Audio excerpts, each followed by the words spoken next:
అమ్మా, హ్మ్. ఈ ఏడాది దీపావళి ఎప్పుడు? 20వ తారీఖమ్మా.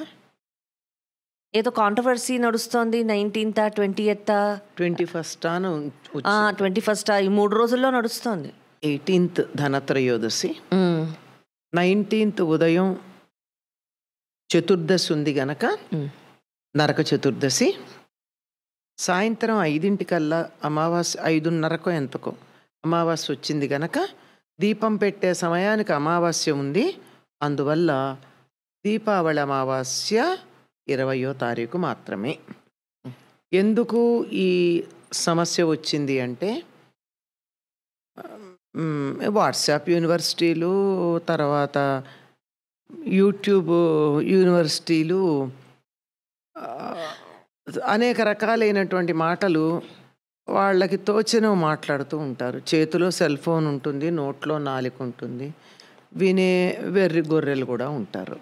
అందువల్ల ఎందుకు అంటే వాళ్ళు చెప్పేది సూర్యోదయానికి అమావాస్య లేదు గనక ఈరోజు దీపావళి చేసుకోనక్కర్లేదు అని.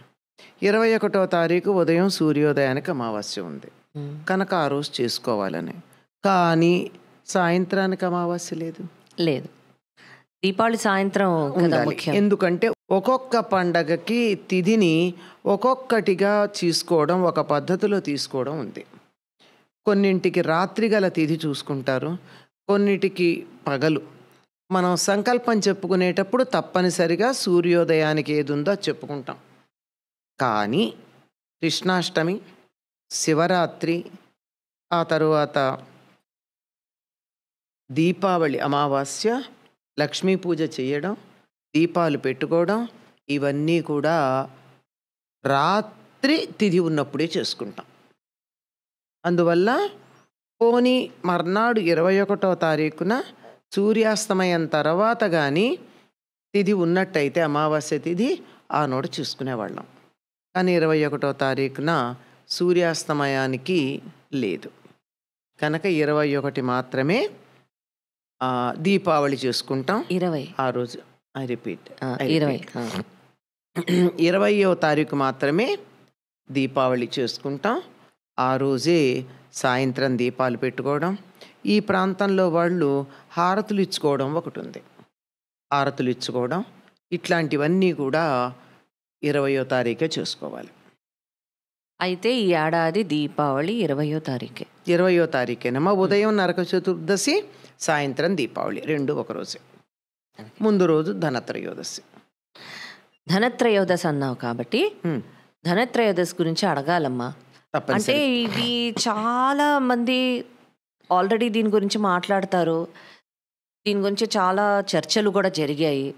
ధనత్రయోదశి రోజు బంగారం కొనాలి, కొంటారు, కొనవలసిందే లాంటివి కొన్ని చర్చలు జరుగుతూ ఉంటాయి.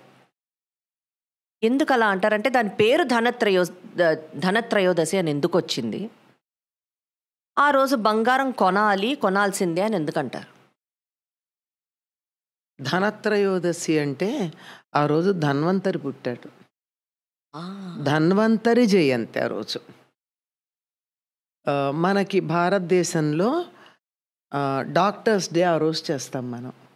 ధన్వంతరి దేవతలకి వైద్యుడు గనక ధన్వంతరి ఆవిర్భవించిన రోజు వైద్యుల్ని గౌరవించుకోవడం సంప్రదాయం గనక ధనత్రయోదశి వైద్యుల దినోత్సవంగా చూసుకుంటాం. దీన్ని బట్టన్న అర్థం కావాలి కదా ధనత్రయోదశి. అయితే ధనం అన్నది అన్నిటికన్నా గొప్ప ధనం. ఆరోగ్యం గనక ఆ రకంగా ఆలోచించారా అని కూడా ఆలోచించాలి. కానీ ఉద్దేశం అది కాదు. ధనత్రయోదశి నాడు సాయంత్రం యమదీపాలని పెడతాం. బంగారం కొనాలంటే యమదీపాలు ఎందుకు పెడతాం? గుర్తుంచుకోండి. అంటే ఆరోగ్యానికి యముడికి సంబంధం ఉందా లేదా? ఉంది. కనుక యమదీపం పెడుతున్నామంటే మేము ఆరోగ్యంగా ఉంటాము, మేము ధన్వంతరిని పూజించాము. యమ, నువ్వు మా దగ్గరికి వస్తే మేము పెట్టిన దీపాలు చూసి వెళ్ళిపోనాయనా, అంతేగాని మాకు అకాల మృత్యువు, అపమృత్యువు రాకుండా చూడమని చెప్తాం. ఇది నిజమా అని చాలామందికి సందేహం వస్తుంది, ముఖ్యంగా మీలాంటి యువతరానికి. ఇది నిజము అనడానికి నిదర్శనం ఏమిటంటే నరక చతుర్దశి రోజున తెల్లవారుజామునే అభ్యంగన స్నానం చేస్తారు. అవును. తెల్లవారుజామున ఎప్పుడు చేయాలని మనకి ధర్మశాస్త్రాలు చెప్తున్నాయి అంటే, ఇంకా చంద్రుడు ఉండగా చేయాలట. చతుర్దశి నాడు చంద్రుడు ఎప్పుడు అస్తమిస్తాడు అంటే సుమారుగా తెల్లవారుజామున బ్రాహ్మీ ముహూర్త సమయం అటు ఇటుగా, అంటే 4:30-5 లోపల అభ్యంగన స్నానం చేయాలి. అభ్యంగన స్నానం అంటే నెత్తి నీళ్లు పోసుకోవడం కాదు.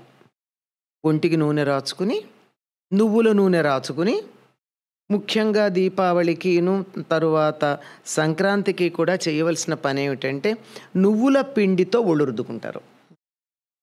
ఎందుకంటే రాబోయేది శీతాకాలం. శీతాకాలంలో మన శరీరాన్ని తగినట్టుగా చలి తట్టుకోవడానికి తయారు చేయడానికి సిద్ధపడుతున్నాం మనం. How scientific. అందుకని నువ్వుల నూనె తలకి పెట్టుకోవాలి, ఒంటికి నువ్వుల పిండే రాచుకోవాలి. కుంకుడుకాయలు మొదలైన వాటితో చేసేవారు పూర్వం. ఆ తర్వాత ఇప్పుడు ఎవరిష్టం వాళ్ళది. పైగా రాగి కాగులో నీళ్లు కాచుకుని స్నానం చేస్తారు. రాగి కాగుని ముందు రోజే తోమి సిద్ధంగా పెట్టుకుంటారు. దానికి పసుపు, అదేంటి విభూది, కుంకం పెట్టి రెడీ పెట్టి దానితో నీళ్లు కాచుకుని రాత్రి అంతా అందులో ఉంచి మర్నాడు పొద్దున వెచ్చబెట్టి స్నానం చేసుకుంటారు. ఇది అయ్యాక ఏం చేస్తారంటే పెద్దలు యమతర్పణాలు ఇస్తారు. యమతర్పణాలు ఇస్తున్నామంటే నరక చతుర్దశికి ఆ పేరు ఎందుకు వచ్చిందో అర్థం చేసుకోండి. ముందు రోజు యమదీపాలు ఎందుకు పెట్టుకుంటున్నారో అర్థం చేసుకోండి. అది ధన్వంతరి జయంతి అవడమే సమంజసంగా అనిపిస్తోందా, అనిపించట్లేదా? అంతే. ఇది అయిన తర్వాత సరే పిల్లలైతే టపాకాయలు కాల్చుకుంటారు నరక చతుర్దశి తెల్లవారుజామున స్నానం చేశాక.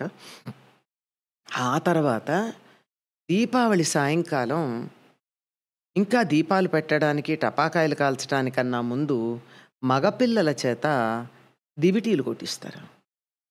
గోగు పుల్లలకి పెద్ద పెద్ద ఒత్తులు కట్టి దక్షిణం దిక్కు వైపుకి తిరిగి ఇలా కొట్టిస్తారు. కొట్టించిన తర్వాత ఏం చెప్తారు అక్కడ? దిబ్బు దిబ్బు దీపావళి మళ్ళీ వచ్చే నాగుల చవితి. ఇది అక్కడ చెప్పే మాట. అయిన తర్వాత వచ్చి కాళ్ళు చేతులు కడుక్కుంటారు పిల్లలు. పొద్దునేమో పెద్దవాళ్ళు తర్పణాలు ఇస్తారు నరక చతుర్దశి రోజున. అమావాస్య నాడు కూడా తర్పణాలు ఇస్తారు, ఎందుకంటే అమావాస్య పితృతిథి. అవును. అందువల్ల సంప్రదాయం తెలిసిన వాళ్ళు పండగ అయినా సరే అమావాస్య, దీపావళి అమావాస్య నాడు తర్పణాలు ఇవ్వడం, బ్రాహ్మణులకి దానాలు చేయడం అన్నీ చేస్తారు. మరి పిల్లలు ఏం చేస్తారంటే దక్షిణపు దిక్కు వైపుకి తిరిగి, దక్షిణమేమో యముడికి సంబంధించిన దిక్కు, ఆ వైపుకి తిరిగి దిబ్బు దిబ్బు దీపావళి అని కొట్టి కాళ్ళు చేతులు కడుక్కుని వచ్చి నిప్పుల మీద సాంబ్రాణి వేసి అప్పుడు మిఠాయిలు తింటారు. అప్పుడు పెద్దవాళ్ళు దీపాలు పెడతారు తులసి దగ్గర. అంటే ఇదంతా దేనికి సంబంధం? 3 కలిపి చెప్పానంటే ఇదంతా పితృదేవతల ఆరాధనలో భాగం. దక్షిణాయనం కదా, దక్షిణాయనం పితృదేవతలకు సంబంధించింది. ఇంకా కొద్ది రోజుల్లో అయిపోతుంది దక్షిణాయనం. అందుకని సరిగ్గా మధ్యలో ఉంటుంది దక్షిణాయనం, మధ్యలో ఇది కనుక పితృదేవత ఆరాధనలో భాగంగా ఉంటుంది. ఇక్కడ నరక చతుర్దశి అన్నప్పుడు నరకమే యముడి యొక్క స్థానం. ఇలా చేస్తే మళ్ళీ అనుమానం రావచ్చు, ఇదేమిటి ధనత్రయోదశి నాడు బంగారం కొంటారు కదా, ఇది ఎక్కడి నుంచి వచ్చింది తాపత్రయం, ఈ అలవాటు ఎక్కడి నుంచి వచ్చింది అంటే ఇది రావడానికి ఒక కారణం ఉంది అని నాలాంటి వాళ్ళకి అనిపిస్తూ ఉంటుంది. అంటే ఏదైనా ఒక ఆచారం రావడానికి కానీ, ఆచారంలో మార్పులు రావడానికి కానీ ఒక కారణం లేనిదే రాదు. ఎందుకంటే ప్రయోజనమనుద్దిశ్య నమందోపి వర్తతే అని, ప్రయోజనం లేకపోతే ఓ తెలివి తక్కువ వాడు కూడా ఏ పని చేయడు. ఇది ఎందుకు వచ్చి ఉంటుంది? ఇది ఎందుకు వచ్చి ఉంటుందంటే ఇప్పటికి కూడా మనం చూస్తూ ఉంటాం, ఉత్తర దేశంలో వ్యాపారస్తులందరూ దీపావళి నాడు పాత పుస్తకాలు పక్కకు పెట్టి లెక్కల పుస్తకాలు కొత్తవి మొదలు పెడతారు. అవును. అంటే వాళ్ళకి ఇది ఫైనాన్షియల్ ఇయర్ ప్రారంభం, చాలా పెద్ద పండగ, చాలా పెద్ద పండగ. దానికి తోడు ఏమిటంటే ఒకప్పుడు సంవత్సరాన్ని ఈ పక్కన వాళ్ళందరూ, ఈ పశ్చిమ దిక్కున ఉన్నటువంటి వాళ్ళందరూ కూడా సంవత్సర ప్రారంభం దీన్నిగానే చేసుకునేవారు దీపావళి. చాలా మందికి ఇది న్యూ ఇయర్ కూడా. New year. అవును. అందువల్లే కొత్త పుస్తకాలు, కొత్త లెక్కలు మొదలు పెడతారు. ఈ సందర్భంలో వ్యాపారస్తులు ఏం చేస్తారు? లెక్కలన్నీ క్లోజ్ చేస్తారు. ఎవరికన్నా వీళ్ళు అప్పు ఉంటే తప్పనిసరిగా అప్పు తీరుస్తారు కష్టపడైనా. ఎవరి దగ్గర నుంచైనా అప్పు రావాలంటే వెళ్ళి తెచ్చుకుంటారు. నీకు కావాలంటే నేను మళ్ళీ ఇస్తా కానీ ముందు మాత్రం నాకు ఇచ్చేయమని. అలా తెచ్చుకుని ఆ రోజుకు లెక్కలు సరి చేసుకుంటారు. ఈ సరి చేసుకున్న తర్వాత లాభం ఏదైతే ఉందో ఆ లాభం మొత్తం మళ్ళీ పెట్టుబడి పెట్టకుండా కొంత ఎసెట్గా ఉంచదలుచుకుంటారు. ఈ ఎసెట్గా ఉంచదలుచుకున్న వాళ్ళు, ఈ వ్యాపారస్తులు ఎవ్వరూ ఇళ్ళు కొనరు, పెద్దగా స్థలాలు కొనరు, పొలాలు కొనరు. వ్యవసాయం చేసుకుంటూ కూర్చుంటే వ్యాపారం ఎవరు చేస్తారు? మీరు గమనించినట్టయితే వాళ్ళు మనలాగా ఫ్లాట్స్ బోర్డు కొనేసుకోరు. వాళ్ళు ఉండడానికి తగింది కొనుక్కుంటారు, లేదంటే అద్దె దాంట్లో అన్నా ఉంటారు, కానీ వ్యాపారంలో పెట్టుబడి పెడతారు కదా. మరి మిగిలిన దాన్ని మొత్తం అంతా పెట్టుబడి పెడితే ఎప్పుడన్నా ఇబ్బంది వస్తే ఎట్లా? ఏదో తేడాలు వస్తాయి. మనం చూస్తున్నాం కదా ఎన్ని రకాలు. డిమానిటైజేషన్ అన్నారు, అదన్నారు, ఇదన్నారు, ఏదో ఒకటి. ఇప్పుడు ప్రస్తుతం అల్లకల్లోలంగానే ఉంది కదా ప్రపంచ ఆర్థిక వ్యవస్థ అంతా కూడా. ఎప్పుడే తేడా వస్తుందో, ఏ తేడా వచ్చినా మళ్ళీ మనకి ఇబ్బంది లేకుండా ఉండడానికి ఏది బాగుంటుంది? చటుక్కున అమ్ముకోవడానికి పనికొచ్చేది బంగారం. వెంటనే మనకు సొమ్ము వస్తుంది. పొలం అమ్మలేము, ఇల్లు అమ్మలేము, ఇంకేది స్థిరాస్తులు వేటిని కూడా సొమ్ము చేసుకోవడానికి సమయం. అందుకే అందరూ కనీసం ఒంటి మీద ఒక మామూలుగా కూడా అందరూ మగవాళ్ళైనా ఆడవాళ్ళైనా ఒంటి మీద ఒక ఉంగరమో ఒక బంగారం గొలుసు వేసుకుంటారు, అత్యవసరానికి ఆదుకుంటుందని. కనుక వీళ్ళకొచ్చిన లాభంలో ₹1,00,000 లాభం వచ్చిందనుకో పెట్టుబడిలో, మళ్ళీ 1,00,000 పెట్టుబడి పెడితే రేపొద్దున ఇబ్బంది వస్తే, అందుకని కొంత దాచిపెట్టుకోవడానికి పెట్టుకుంటారు, ఇన్వెస్ట్మెంట్ కాకుండా అత్యవసరానికి. అదేమిటి అంటే బంగారం. ఈ బంగారం ఆడవాళ్లే కొనుక్కుంటారని ఒక అపప్రథ ఉంది. మగవాళ్ళ మెడలో ఇంతంతలావు గొలుసులు ఉండవా? ఇంతంతలావు ఉంగరాలు ఉండవా? అవును. ఇంతంతలావు కడియాలును బ్రేస్లెట్స్ ఉండవా? ఇవన్నీ కూడా ఒక రకంగా బంగారం ఒంటి మీద ఉండడం వల్ల వర్చస్సు పెరుగుతుంది. ఎందుకంటే ఆత్మకారకుడైనటువంటి సూర్యుడికి సంబంధించిన లోహం ఇది. చేత ఆత్మవిశ్వాసం పెరుగుతుంది బంగారం ఒంటి మీద ఉంటే. ఆరా పెరుగుతుంది. అందుకే దాని టెక్నికల్ నేమ్ ఏమిటి? ఆరం. Chemical name aurum. అవును. కనుక ఆరా పెంచేటటువంటిది. కనుక కొద్దిగా బంగారం ఒంటి మీద ఉండాలి. ఆ కొద్దిగా ఉండడం అనేది పెట్టుబడిలాగా ఉపయోగపడాలి. కనుక ఏం చేస్తారంటే ఆడవాళ్ళైనా మగవాళ్ళైనా బంగారం కొనుక్కుంటారు. ఈ కొనుక్కునేది ఎక్కువ మోజు ఉండేది, రకరకాల నగలు మార్చుకునేది ఆడవాళ్లే. కనుక ఇది ఆడవాళ్ళు కొనుక్కుంటారు అనేటటువంటిది వచ్చింది. ఇది ఆ కమ్యూనిటీలో ఉండేది ఏదైతే ఉందో అది మనం చూసి దేన్నైనా మనది కానంత మాత్రాన మనకి ఎక్కువ ఇష్టం మనది అయిన దానికన్నా. అందుకని దాన్ని వెంటనే అనుసరించే ప్రయత్నం చేస్తాం. అలా కొంటున్నాం. కొంటే తప్పేమీ లేదు, కానీ కొనాలన్న నియమం అయితే లేదు. కొనాలి, ధనత్రయోదశి రోజు బంగారం కొనాలి అని చెప్పి అది నియమంలాగా పెట్టుకుని దానికోసం స్ట్రెస్ అయ్యి చాలా బాధపడి, ఇప్పుడు ధన్వంతరి జయంతి రోజున స్ట్రెస్తో అనారోగ్యం తెచ్చుకుంటామా? హాయిగా ఆనందంగా ఉంటామా? తెలివిగల వాళ్ళు ఆలోచించుకోవాల్సినటువంటి విషయం కదా. పర్ఫెక్ట్ అమ్మా. తెలివిగల వాళ్ళు అయిన వాళ్ళు ఎప్పుడూ కూడా తనకి, తన కుటుంబానికి, సమాజానికి, పర్యావరణానికి, దేశానికి, మొత్తం గ్లోబుకే ఉపయోగపడేది ఆలోచించాలి. కానీ ఏమిటో ఇచ్చింది ఉంది. లాభంలో కొంత పెట్టి బంగారం కొనుక్కుంటే తప్పేం లేదు, కొనుక్కోవచ్చు. ముఖ్యంగా పొలాలు, ఇళ్ళు కొననటువంటి వాళ్ళు బంగారం వాళ్ళకి అత్యవసరానికి తిరుగు పెట్టుబడి పెట్టడానికి ఉపయోగపడుతుంది. కొంటారు, కొనచ్చు. కానీ కొని తీరాలన్న నియమం లేదు, దానికోసం మనం కష్టపడక్కర్లేదు. పర్ఫెక్ట్ అమ్మా. అసలు ఎటువంటి చిన్న పురుగు ఉన్నా దాన్ని ఇలా తీసేసావు బుర్రలోంచి. అమ్మా, మన పండగలన్నీ కూడా అలాగే ఉన్నాయమ్మా. అనేకమైనటువంటి దాంట్లో అనేక స్థాయిల్లో మనకు అర్థం చెప్తాయి అవి. వాటిని అర్థం చేసుకోలేక మూర్ఖంగా, మూఢంగా, అపోహలతో చేసుకోవాలా, చెయ్యక్కర్లేదా లాంటి కన్ఫ్యూషన్లలో వస్తాం. అందువల్ల అర్థం చేసుకుంటే పండగని చాలా బాగా ఆనందిస్తాం. కరెక్ట్. దీని గురించి మాట్లాడుతూ ఏ, దీపావళి అమావాస్య రోజు మనం చేసుకుంటాం. దీపావళి కార్తీక మాసంలో వస్తుందా, దీపావళి మరుసటి రోజు కార్తీక మాసం మొదలవుతుందా? ఇది చాలా పెద్ద డౌట్. ఆ, ఇక్కడ చిన్న తేడా ఉంది. ఏమిటంటే, మీకు సంస్కృత గ్రంథాలన్నింటిలోనూ చాలా వరకు కార్తీక అమావాస్య దీపావళి అని ఉంటుంది. అదే అందుకనే వచ్చింది. ఉంటుంది. కానీ నిజానికి అది ఆశ్వయుజ అమావాస్య, ఆశ్వయుజ కృష్ణ అమావాస్య. ఎందుకు ఈ తేడా ఉందో చెప్తా. చెప్పమ్మా. మనకి తెలుగు వాళ్ళకి చాలా వరకు మహారాష్ట్రులకి, కన్నడిగులకి నెల అమావాస్య తర్వాత మొదలవుతుంది. పాడ్యమి రోజు నెల అమావాస్య అయిన పాడ్యమి. పాడ్యం అంటే మళ్ళీ పౌర్ణమి తర్వాత పాడ్యం వస్తుంది. అందుకు చెప్తున్నా, అమావాస్య వెళ్ళినటువంటి పాడ్యమి నాడు మనకి నెల మొదలవుతుంది.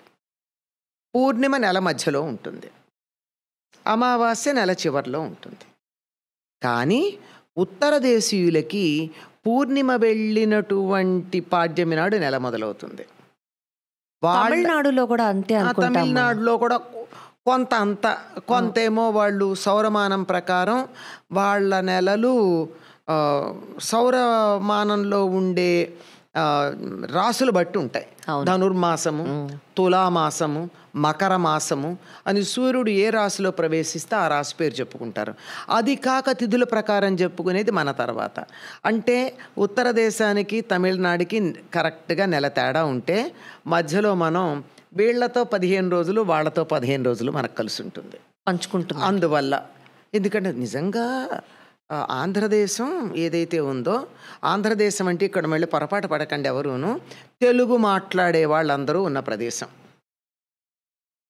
ఇప్పుడు మాట్లాడాలంటే భయం వేస్తుంది కనుక ఈ తెలుగు రాష్ట్రం ఏదైతే ఉందో, ఇప్పటి లెక్క ప్రకారం కాకుండా శాతవాహనులు పరిపాలించినప్పటి నుంచి ఉన్నటువంటి ఆంధ్ర శాతవాహనులు పేరున్న వాళ్ళు ఉన్నారే, వాళ్ళు పరిపాలించిన ప్రాంతం అంతా కూడా ఉత్తర దక్షిణ దేశాలకు మధ్య వారధిగా ఉంది. అంచేత అటు ఇటు కూడా మనకి రెండు పక్కల నుంచి కూడా ఈ సంస్కృతి అలవాటు, ఆ సంస్కృతి అలవాటు. మీరు గమనించినట్టయితే దక్షిణానికి ఉన్నటువంటి దానికి, ఉత్తరానికి ఉన్నటువంటి దానికి సంస్కృతుల్లో చాలా పెద్ద తేడా ఉంటుంది. మనం వీళ్ళకి కొంచెం దగ్గరగా ఉంటాం, వాళ్ళకు కొంచెం దగ్గరగా ఉంటాం, మనదంటూ మనకుంది, ఎటు కావాలంటే అటు కలవగలం, అట్లా ఉంటుంది. ఇలా ఉండడం వల్ల మనకి కృష్ణపక్షంలో వచ్చే ప్రతిదీ కూడా వాళ్ళకి ముందు మాసంలో వచ్చినట్టు ఉంటుంది, మనకేమో ఈ మాసంలో వచ్చినట్టు ఉంటుంది. దీని ప్రకారం కార్తీక మాసం కార్తీక మాసం ఎప్పుడు మొదలవ్వాలి? అమావాస్య మర్నాడు మొదలవ్వాలి. కనుక దీపావళి అమావాస్య ఏదైతే ఉందో దాని మర్నాటి నుంచి కార్తీక మాసం. ఉదాహరణకి ఈ సంవత్సరం 20వ తారీఖు మనం దీపావళి చేసుకుంటాం. 21 సూర్యోదయానికి అమావాస్య ఉంది. అంచేత ఏ అమావాస్యది? ఆశ్వయుజ కృష్ణ అమావాస్య. కనుక కార్తీక మాసం ఎప్పుడు మొదలైంది? 22వ తారీఖు నుంచి మొదలైంది. అది లెక్క. ఇదే మనకి తరచుగా కనిపించేటటువంటిది. అలాగే రాధాష్టమి అవి కూడా మనకి శ్రావణ మాసంలో వచ్చేటటువంటి దాన్ని పట్టుకుని వెనక ముందు మార్చుకుంటూ ఉండడం జరిగింది. కృష్ణపక్షంలో వచ్చేవన్నీ కూడా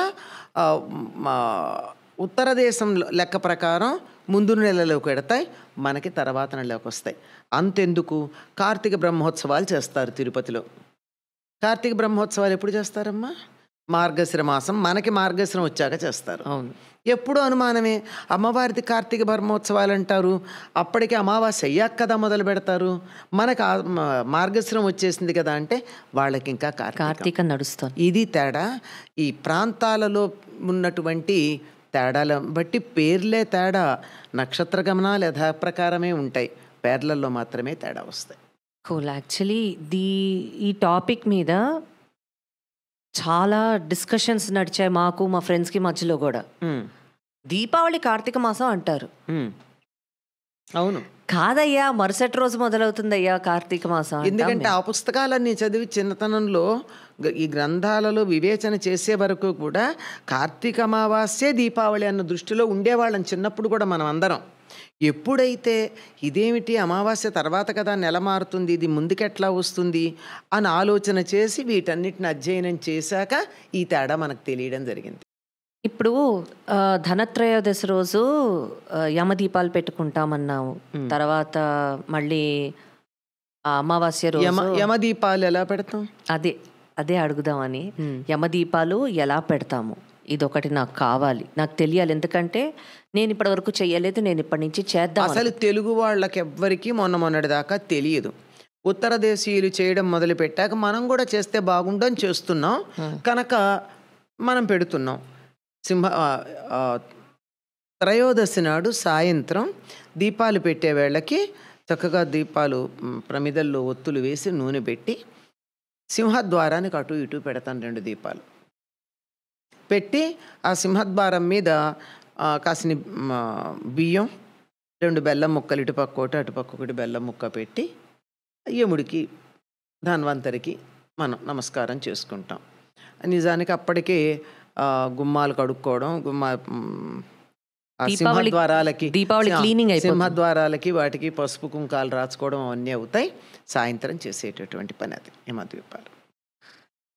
అలాగే ఎప్పుడైతే యమదీపాలు పెడతారో మర్నాడు చతుర్దశి నాడు తెల్లారుజామున కూడా దీపాలు పెడతారు. అవును, అదే పొద్దున్నే లేచి అభ్యంగన స్నానం చేశాక కార్తీక దీపాలు అప్పుడే పెట్టేస్తారు. అవును.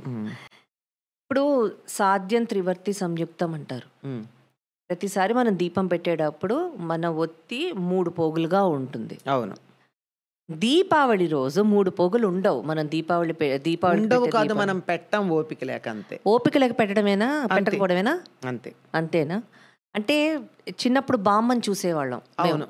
బామ్మ కూర్చొని బట్టతో చేసేవారు, సింగిల్ ఒత్తు చేసేది బామ్మ. బట్టతో చేస్తే పర్వాలేదు కానీ ఎందుకంటే అందులో ఎన్నో పోగులు ఉన్నాయిగా, అది అందువల్ల. బట్టతో చేస్తే ఎన్నో పోగులు ఉన్నాయి కనుక సరిపోతుంది.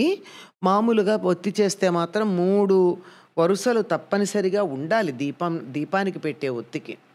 త్రివర్తి సంయుక్తం 3 ఒత్తులు 3 వర్తులు కలిసి ఉంటాయి, 3 లైన్స్ కలిసి ఉన్నటువంటిది పెడతాం. అది పెట్టుకుంటాం కానీ చాలామంది ఏమనుకుంటారంటే 3 ఒత్తులు వెయ్యాలి అనుకుంటారు. 3 ఒత్తులు వేస్తే వేసుకోవచ్చు, అవసరం ఏం లేదు. నిజానికి ఒక్క ఒత్తి అయినా 3 పోగులు ఉంటే సరిపోతుంది. కానీ ఒక్క ఒత్తి వేసే సందర్భం వేరే ఉంది గనక మనకు అది గుర్తొస్తుందని 2 ఒత్తులు వేసుకుంటాం. ఇది కూడా అడుగుదాం అనుకున్నాను. కొన్ని సాంప్రదాయాల్లో మధ్యకి పెట్టి ఒక సింగిల్ ఒత్తు ఇలా పెడతారు. ఒత్తి ఒక సింగిల్ ఒత్తి పెట్టి దీపం పెట్టుకుంటారు. మనం జనరలీ మన ఇళ్లలో నేను ఎక్కడ చూసినా దీపపు కుందు ఇలా ఉంటుంది, దానికి 2 ఇట్లా 2 పెట్టడం కన్నా కూడా ఒకటి మధ్యలో బొడ్డు ఒత్తి ఒకటి అడ్డ ఒత్తి వేస్తాం. అదే బొడ్డు ఒత్తి వేయడం కుదరని సందర్భంలో చేత కావట్లా చాలా మందికి మధ్య చేయడం. ఆ బొడ్డు ఒత్తి చేస్తే కూడా అది కూడా వాలిపోయి అడ్డ ఒత్తి లాగానే వేడు. దీన్ని అడ్డ ఒత్తి, దాన్ని బొడ్డు ఒత్తి అంటారు. అలా కుదరక ఇలా వేస్తున్నాం. 2 ఒత్తులు వేయడమే పద్ధతి. 3 ఒత్తులు వేస్తారు. ఎందుకు వేస్తారంటే నేరుగా అగ్గిపుల్లతో దీపం వెలిగించకూడదు. ఇది కూడా అడుగుదాం అనుకున్నాను. చాలా మంది అగ్గిపుల్లతో దీపం వెలిగిస్తారు, కానీ మన ఇళ్లలో మనం అలా చేయం. మనం ఏకహారతిలో ఒక ఒత్తి వేసి ఆ ఒత్తి వెలిగించి దీంతో వెలిగిస్తాం కనుక 3 ఒత్తులు వేసుకునే అలవాటు అక్కడొచ్చింది.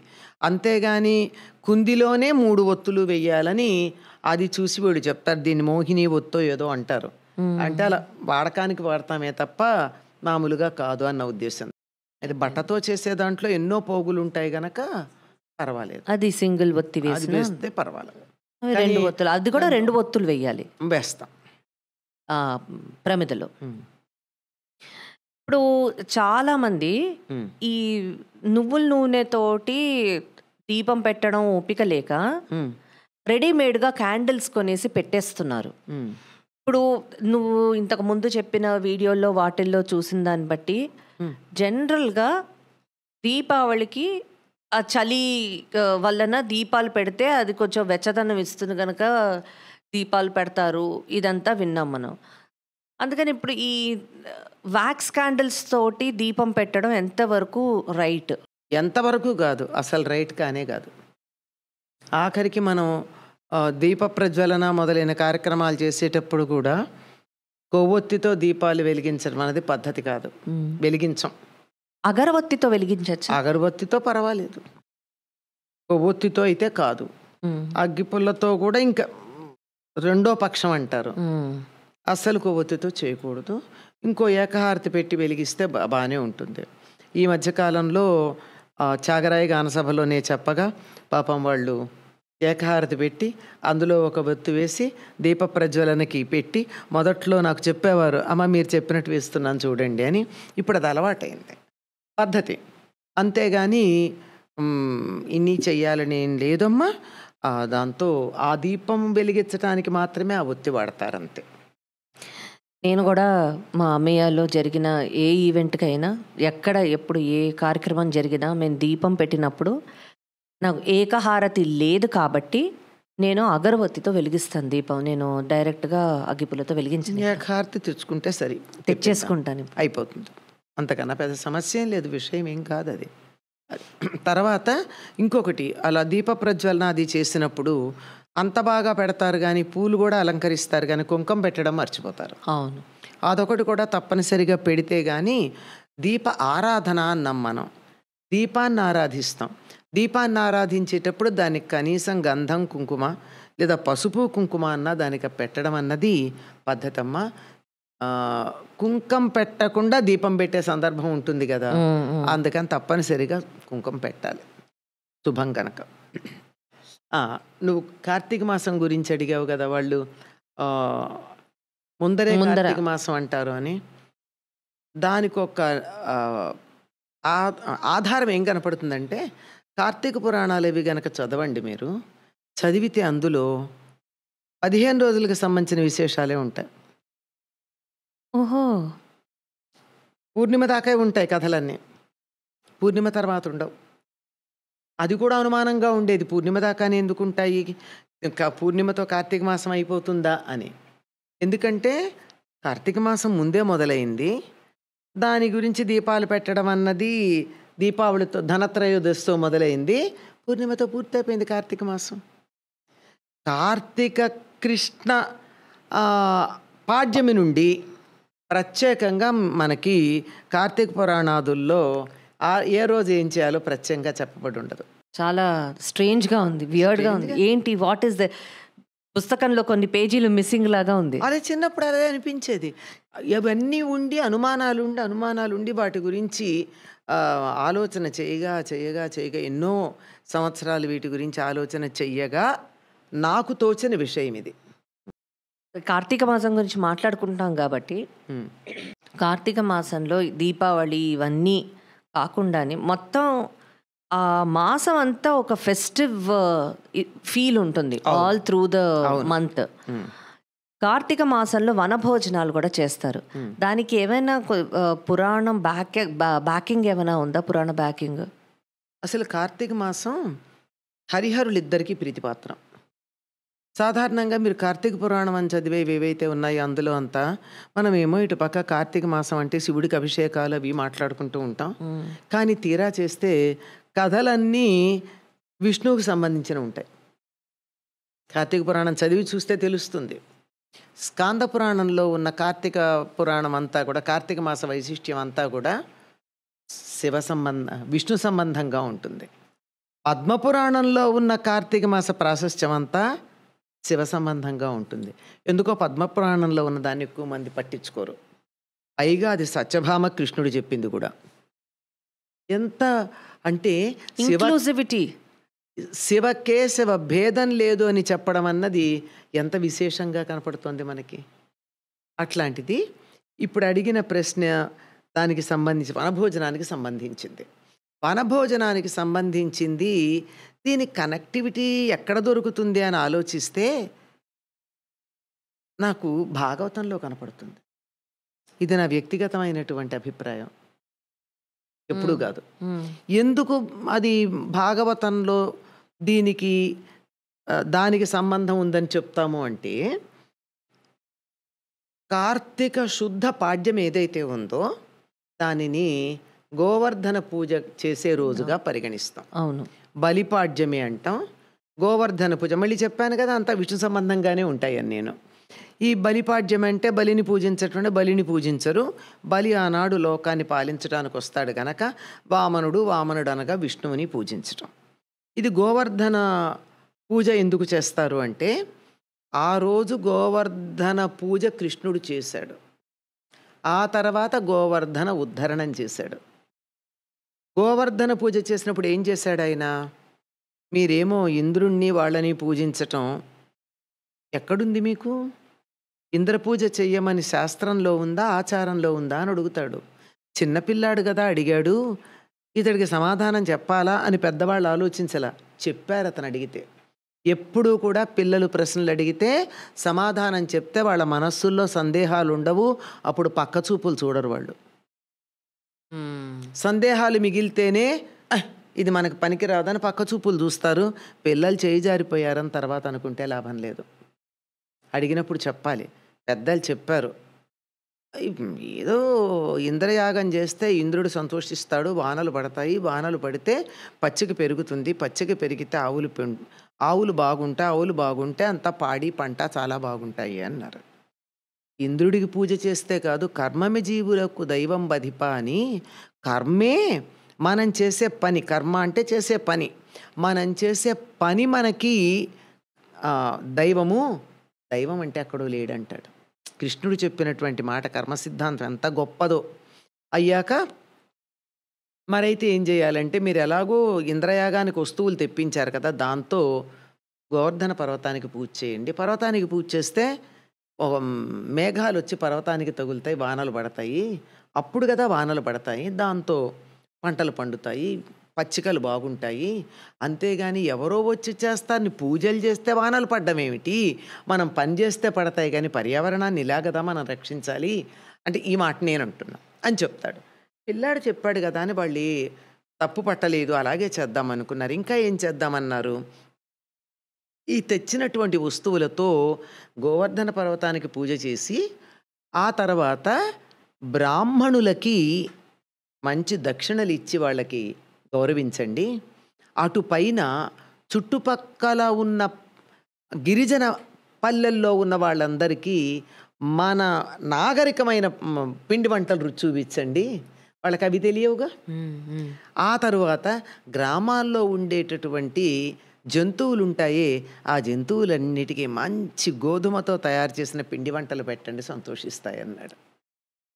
ఎంత పర్యావరణ స్పృహ, సామాజిక స్పృహ ఉంది. నాకు అందుకే కృష్ణుడు అంటే గ్రామాల చుట్టూతా ఉండేటటువంటి, అంటే ఒక గ్రామం చుట్టూతా ఉండే పల్లెలు ఉంటాయే, గూడాలంటాం మనం, అట్లాంటి వాళ్ళు ఈ పల్లెల్లో ఉన్న వాళ్ళు తినే పదార్థాలు వండుకుని తినరు. వాళ్ళు ఏదో ఊచబియ్యం అంటారు, తేనె అంటారు, మరోటి అంటారు. మన వంటలు వాళ్ళకి రుచి చూపిద్దామన్నాడు. ఇప్పుడు వాళ్ళు ఎప్పుడన్నా వీళ్ళకి దూరంగా పెడతారా ఇలా చేస్తే? ఎంత ఐకమత్యం ఉంటుంది. తర్వాత గ్రామంలో కుక్కలు పిల్లులు అవి దొంగతనంగా పాడైనవి చెడిపోయినవి తింటాయి, కానీ వాటికి కూడా పిలిచి మనం కమ్మని గోధుమతో తయారు చేసిన పిండి వంటలంటే రొట్టెలు లాంటివి, ఆ పూరీలు లాంటివి పెడితే అవి రేపు పొద్దున మనతో ఎంత మచ్చికగా ఉంటాయి. ఇవన్నీ చేయమన్నాడు. ఎడ్లకి చక్కని గోవులన్నింటికీ కూడా లేత పచ్చిక తీసుకొచ్చి పెట్టమన్నాడు. వాటంతటా అవి తినడం కాదు, వీళ్ళు తీసుకొచ్చి పచ్చిక పెట్టాలి. ఇవన్నీ చేయడానికి ముందర ఏం చెప్పాడంటే, మీరు ఇవన్నీ చేసేటప్పుడు ఎవరిళ్లల్లో వాళ్ళు వండి తెచ్చిన పదార్థాలన్నీ అక్కడ రాసులు పోసి ఆ పదార్థాన్ని గోవర్ధన పర్వతానికి నైవేద్యం పెట్టమన్నాడు. ఎవరింటోంచి ఏం తెచ్చారో తెలియదు, తెచ్చిన పదార్థాలన్నీ అలా రాసిపోశారు. ఆ రాసిపోసినటువంటిదంతా పర్వతానికి నివేదన చేశారు. ఆ పర్వతం తిన్నదట పదార్థాలన్నీ. ఎట్లా? పర్వత రూపంలో కృష్ణుడే తిన్నాడని వర్ణిస్తారు. అయ్యాక సరే, అప్పుడు బ్రాహ్మణులకు పెట్టి, ఆ పైన ఆ చుట్టుపక్కల గిరిజనులకు పెట్టి, ఆ తర్వాత కుక్కలకి పిల్లులకి, ఆ ఊళ్ళో ఆ తిరిగే అన్ని జంతువులు ఉంటాయి కదా, ఇంకేం జంతువులు ఉంటాయి, వాటన్నిటికీ పెట్టి అప్పుడు వీళ్ళు తిన్నారు. ఎడ్లని వదిలిపెట్టి వాటి వెనకాల వాటికి పందాలు పెట్టి గోవర్ధన పర్వతం చుట్టూతా ప్రదక్షిణం చేశారు. అది గిరి ప్రదక్షిణం చేయడానికి మొదలు. అలా చేసిన చోట ఏం చేశాడంటే ఈయన బలరాముడు చేశాడు ఈ పని. అందరి ఇళ్లల్లోనూ వంటలు చేసి తీసుకొచ్చేట్టు. ఎవరెవరు తెచ్చింది, ఎవరేం తెచ్చారో తెలియదు, అంతా రాసులు పోసుకుని అందరూ తిన్నారు. ఇదే కదా మన పాట్లక్. పాట్లక్కే కాదు, మనం చేసే వనభోజనాలు ఇలా ఉండాలి. ఎవరేం తెచ్చారో తెలియదు, వీళ్ళు వాళ్ళు, ధనిక బేద, ధనిక బీద ఇలాంటి తేడాలు లేకుండా అందరూ కలిసిగట్టుగా తినడం అన్నది వనభోజనాల్లో ఉన్నది. అదే అంతేకాదు, ఇళ్లల్లో తినలా, చెట్ల కింద తిన్నారు, అది కొండల దగ్గర తిన్నారు. నేను అనుకోవడం అదే మొదలు. కార్తీక మాసంలో మొదటి రోజున గోవర్ధన పూజ చేస్తున్నామంటే ఈ నెలలో ఇక మనం ఇంకా వనభోజనాలు చెయ్యాలి అని నా లెక్క. అసలు ఇలాంటి ఎక్స్ప్లెనేషన్ ఇప్పటివరకు నేను వినలేదమ్మా. ఎంత అంటే ఇలా ఈ వనభోజనాలు it's just kind of bonding during Kartika మాసం. బాండింగ్ మనుషుల మధ్య మానవ సంబంధాలు పెరగడంతో పాటుగా ప్రకృతితో వీళ్ళకి సంబంధం పెరుగుతుంది, అనుబంధం పెరుగుతుంది. దీపావళి వచ్చేటప్పటికి వానలు వెనకబడతాయి. తర్వాత పంటల పనులు ఎక్కువ, పొలాల్లో చేయాల్సిన పనులు తక్కువ ఉంటాయి. పచ్చిక బాగానే ఉంటుంది, పశువులు కూడా వాళ్ళు చేసింది అదే కదా, వాళ్ళు అవన్నీ చక్కగా హాయిగా తింటూ ఉంటాయి, అన్నీ బలిష్టంగా ఉంటాయి. ఇక ఈ సమయానికి ఆవులన్నీ నిండు గర్భిణులుగా ఉంటాయి. సంక్రాంతి సమయానికి ఈనుతాయి అవన్నీ చాలా వరకు. అంచేత అంతా ప్రకృతి అంతా పచ్చగా ఉంటుంది, పనులు తక్కువగా ఉంటాయి.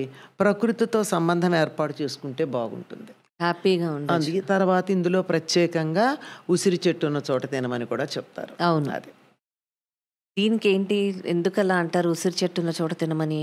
ఆ ఉసిరి చెట్టుకి ఉండే లక్షణం ఏమిటంటే, ఉసిరి పండు కానీ కాయ, యాక్చువల్గా కాయ తినకూడదు, పండు తినాలి. బంగారం రంగు వచ్చినటువంటి ఉసిరికాయ ఆరోగ్యానికి చాలా మంచిది. చైత్రామలకం అంటారు, చైత్రమాసానికి వస్తాయి. అంతకుముందు ఆకుపచ్చగా ఉంటాయి, ఇలా చూస్తే పారదర్శకంగా బంగారు రంగులో ఎల్లోకి తిరిగిన పండు ఇది. ఉసిరి చెట్టు గాలి కూడా మంచిది ఆరోగ్యానికి. ఉసిరి చెట్టు కింద కూర్చుంటే మనుషులు చిక్కిపోయిన వాళ్ళు నార్మల్గా అవుతారు, బక్క చిక్కిన వాళ్ళు నార్మల్ అవుతారు. అందుకని ఉసిరి చెట్టు కింద కనీసం ఒక్క రోజన్నా కూర్చుంటామని, దాన్ని ఏదో విష్ణుమూర్తిగా భావించుకుని, తులసినేమో లక్ష్మీదేవిగా భావించి ఆ రెండింటికి కళ్యాణం చేయించి, అంటే చెట్లని పూజించే పద్ధతి, ప్రకృతిని ఆరాధించే పద్ధతి, దాని నుండి మనకి కావలసిన దాన్ని గ్రహించేటటువంటి పద్ధతి, ఇవన్నీ మన పండగల్లో ఉన్నాయి. మానవ సంబంధాలు, ప్రకృతి సంబంధాలు అన్నీ ఉన్నాయి ఇందులో. ఎస్పెషలీ కార్తీక మాసం, ఈ అట్ల తద్ది, ఈవెన్ కార్తీక మాసం ముందర వస్తుంది అనుకో, అట్ల తద్ది ఆశ్వేజంలో వస్తుంది. అట్ల తద్ది తర్వాత ఈ వన భోజనాలు, క్షీరాబ్ది ద్వాదశి రోజు ఇలా నువ్వు చెప్పినట్టు తులసికిను ఉసిరి చెట్టుకి కళ్యాణం చేయడం. ఆ రోజు కుదరని వాళ్ళు పూర్ణిమ రోజు చేస్తారు. ఈ పూర్ణిమ రోజు, కార్తీక పూర్ణిమ రోజు 360 ఒత్తులు వెలిగిస్తారు. ఎందుకది అంటే, ఇంట్లో పూజ ఒకళ్ళే చేస్తారు కదా, మనం ఒకసారి చెప్పుకున్నాం. అవును, మగవాళ్లే చేస్తారు. అవును. అలా ఒక్కళ్ళే పూజ చేసిన తర్వాత అప్పుడప్పుడు అనిపిస్తుంది, నేను కూడా దీపం పెట్టుకుంటే బాగుండేది కదా అని. అట్లా పెట్టుకొని వాళ్ళు చాలామంది ఉంటారు కదా, కుటుంబంలో 10 మంది ఉండేవాళ్ళు పూర్వకాలం. పోనీ పెట్టుకుందామంటే తప్పు, ఒక్కళ్ళే పెట్టాలి దీపం, ఒకళ్ళే పూజ చెయ్యాలి. వంటిల్లు, పూజ గది 2 ఉన్నాయంటే కుటుంబం విడిపోయినట్టే లెక్క. అంచేత ఒకళ్ళు చేసిన తర్వాత మళ్ళీ చేసుకోవాలంటే కొంచెం నూనె వేస్తారు, దండం పెట్టుకుంటారు, అంతే తప్ప చేయరు. కనుక అది ఒకటి. రెండోది, బాగా చేసేవాళ్ళు కూడా అప్పుడప్పుడు ఒక్కో రోజు ఏదో కారణంగా చేయలేకపోవచ్చు, దీపం పెట్టలేకపోవచ్చు కదా. అప్పుడప్పుడు మిస్ అవుతాం. ఎప్పుడు మిస్ అయ్యామో, ఏం తేడా చేశామో అని చెప్పి 360 రోజులకి 365 వెయ్యాలి కదా, 365 ఒత్తులు వేసి వెలిగిస్తారు. అందుకు ఈ మధ్య ఇంకోళ్ళో మాట అడిగారు, నాకు చాలా ఆశ్చర్యం కలిగింది. 365 అంటే నావి 365, మా ఆయనవి కూడా 365 వెలిగించాలి కదండి. ఆయన వెలిగించుకుంటాడు. అట్లయితే పిల్లలవి. మరి ఇంకోటి 2 సొత్తులు కదా, కనీసం 365 × 2, పొద్దున సాయంత్రం కదా 365 × 4. ఇక లెక్కేసుకుంటూ పోతే ఎంతన్నా ఉంటుంది. ఇది ఏదో నువ్వు తుమ్మితే నా ముక్కు ఊడుతుందని భయపడ్డంగా ఉంటుంది ఇదంతా, అంతకన్నా ఇంకోటి ఏం లేదు. క్షీరాబ్ది ద్వాదశి రోజు కరెక్ట్గా ఏం చేయాలమ్మా? అంటే ఆ రోజు ఉపవాసం ఉంటారు చాలా మంది. కార్తీక మాసం అంతా నక్తాలు ఉంటారు. నక్తం అంటే నక్షత్రాలు వచ్చాక భోజనం చేసే పద్ధతి నక్తం. నక్తం అంటే రాత్రి మాత్రమే భోజనం చేస్తారు, పగలంతా ఉపవాసం ఉండి. నాక్టర్నల్ అనే వర్డ్ నక్తం నుంచే వచ్చిందంట. నక్తం అంటే రాత్రి. ఇప్పుడు చాలా సంస్కృతానికిను ఇండో ఆరియన్ భాష మూలమైనటువంటి సాగ్జన్ భాష ఏదైతే ఉందో, ఆంగ్లో సాగ్జన్ అంటాం కదా, ఇంగ్లీష్ మూలమైనటువంటిది. ఆ భాషకి మూలం ఒకటే ఉన్నాయి, అందుకని చాలా పదాలు కామన్గా ఉంటాయి, కొంచెం మార్పులతో ఉంటాయి. ఇప్పుడు మదర్ అంటే మాత, బ్రదర్ అంటే భ్రాత, సిస్టర్ అంటే శ్వశ్రు, ఇలాంటి పదాలన్నీ, మౌత్ అంటే మూతి, ఇలాంటి పదాలన్నీ చాలా ఉన్నాయి. అలా పోలిక చెప్పుకుంటూ కనుక వెళ్ళినట్టయితే సంస్కృతం నుంచి వచ్చినటువంటి చాలా వరకు ఆంగ్లో సాగ్జన్ మూలాలు కలిగినటువంటి వాటికి ఉన్నాయి, వేరే వాటికి కాదు, అన్ని పదాలకి కాదు, అట్లా ఉంటాయి. కనుక రాత్రిపూట భోంచేస్తామని నియమం ఉన్నటువంటి వాళ్ళు పగలు తినరు. కొంతమంది పగలు తింటాము, రాత్రి తినమంటారు. కొంతమంది అర్ధనక్తం అంటారు. అర్ధనక్తం అంటే మధ్యాహ్నం 3 ఆ ప్రాంతాల దాకా. ఏదన్నా ఒక ఆహార నియమం పాటించడం అలవాటు. ఎందుకు అంటే సూర్యుడు తక్కువ కాలం ఉంటాడు. సూర్యుడు బయట ఎక్కువ లేనప్పుడు తిన్నది వంట పట్టదు, కొవ్వుగా మారుతుంది. మనకి ఎక్కువ డయాబెటీస్ రావడానికి సూర్యాస్తమయం తర్వాత తినడమే కారణం. సూర్యుడు ఉన్నప్పుడు అరిగినట్టుగా సూర్యుడు లేనప్పుడు అరగదు. కనుక అంటే అరుగుతుంది, వంట పట్టదు, కొవ్వుగా పేరుకుంటుంది. అందువల్ల ఇప్పుడు ఎక్కువ తినకుండా ఒక నియమం పాటించటం వల్ల బాగుంటుంది. దానికి తోడు ఎక్కువగా దైవధ్యానం చేసుకోవాలంటే కడుపు బరువుగా ఉంటే చేసుకోలేం, గనక నిద్ర వస్తుంది. ధ్యానం అన్న పేరుతో పెద్ద ధ్యానమే చేస్తారు. అందుకని అట్లా జరగకుండా ఉండాలి అంటే ఈ విధంగా ఆహార నియమం గనక పాటించి కొంచెం తక్కువ గనక ఆహారం తీసుకున్నట్టయితే ధ్యానం చేయడం, పూజ చేయడానికి బాగుంటుంది. ఆరోగ్యానికి మంచిది, ఆధ్యాత్మికతకి మంచిది, అందుకు చేస్తారు. మరి క్షీరాబ్ది ద్వాదశి నాడు ఎందుకు చేస్తారు అంటే, క్షీరాబ్ది అంటే పాల సముద్రం, క్షీరాబ్ది ద్వాదశి అంటే పాల సముద్రానికి సంబంధించిన ద్వాదశి. దానికి ఏమిటి సంబంధం అంటే, పాల సముద్రంలో పవళించే ఒక ఆయన ఉన్నాడు కదా, ఇల్లు అక్కడే కట్టుకున్నాడు, ఎందుకన్నా మంచిదని. ఆవిడ కోసం కట్టుకున్నారా? ఆవిడ కోసమే అయి ఉంటుంది. ఆయన కూడా మామగారింట్లో ఉన్నాడని ఒక కవి చమత్కారం చేశాడు. మనం దేవీ దేవతల్ని కూడా చమత్కారంగా హాస్యం చేస్తాం, కానీ చులకన చెయ్యం. మన హాస్యంలో చులకనుండదు. దేవుడితో ఉన్న చనువు కొద్దీ మాట్లాడతాం. అంటే మనకు ఆత్మీయుడు ఇక్కడ ఉంటాడు, దగ్గర ఉంటాడు, మన గుండెల్లో ఉంటాడు, మన వీపు మీద ఉంటాడు, మన ఒంటి మీద ఉంటాడు, మన ఒళ్ళో ఉంటాడు మన దేవుడు. అందువల్ల అప్పుడప్పుడు మనం చమత్కారంగా హాస్యం చేస్తాం తప్ప చులకన చేయడం కాదు. అక్కడ ఆషాఢ శుద్ధ ఏకాదశి నాడు యోగ నిద్రకు ఉపక్రమించినటువంటి శ్రీ మహావిష్ణువు కార్తీక శుద్ధ ఏకాదశి నాడు మేలుకుంటాడు. ఆయనకి 4 గంటల టైం అయిపోయింది, రాత్రి 8 గంటల సమయం అయిపోయింది. 8 గంటల సమయమే కదా రాత్రి ఉండేది. ఇటు 2 గంటలు, ఇటు 2 గంటలు సంధ్యా సమయం, 12 గంటలు పగలు, రోజుకుండే 24 గంటల్లో సమయం అది. కనుక తన సమయం అయిపోయింది గనక ఆయన లేస్తాడు. లేచేటప్పటికి ఆయనకి సంతోషం కలగడానికి దేవతలందరూ సిద్ధంగా ఉండి పాలసముద్రం మీద దీపాలు పెట్టుకుని ఆయనకి స్వాగతం పలుకుతారు. నిద్ర మేలుకొల్పడం. దీపాలు ఎందుకంటే నిద్ర లేచే సమయానికి ఇంకా సూర్యోదయం కాదు కదా. బ్రాహ్మీ ముహూర్తంలో నిద్ర లేస్తే సూర్యోదయం అవదు. మనకి ఒక రోజుకి బ్రాహ్మీ ముహూర్తం ఎట్లాంటిదో, సంవత్సరం ఒక రోజుగా ఉండే దేవతలకి కార్తీక మాసంలో ఈ సమయం నుంచి బ్రాహ్మీ ముహూర్తం. అప్పుడు లేచేటప్పటికీ దేవతలందరూ ఆయన్ని దర్శించుకోవడానికి సిద్ధంగా ఉంటారు. అందుకు దీపాలు పెట్టుకుంటారు. దాన్ని క్షీరాబ్ది ద్వాదశి అంటారు. Feeling that I'm having listening to all this is నిజంగానే అమేజింగ్ అమ్మా. ఎంత బాగా అనిపిస్తుందంటే నాకు. మన సంప్రదాయం అంతా కూడా ఇంత గొప్పదమ్మా. మనం దాని గురించి పెద్దగా పట్టించుకోకపోవడం వల్ల మనకి ఇది ఇంత గొప్పదని తెలియదు. ఎందుకు పట్టించుకోమంటే నిర్లక్ష్యం కాదు, అతి పరిచయాత్ అవజ్ఞ. మనకి ఎక్కువ పరిచయం అవడంతో దాని గురించి మనకి తెలిసిందే కదా అనుకుంటాం. సర్వసాధారణంగా అనిపిస్తుంది, మనకి మామూలుగా అనిపిస్తుంది. కానీ ఉంది ఒక లెక్క. త్రేతాయుగంలో రాముడు అయోధ్యకు వచ్చాడు గనక అందరూ దీపాలు వెలిగించి నువ్వు వచ్చావు మాకు పండగ అని చెప్పి చేశారని.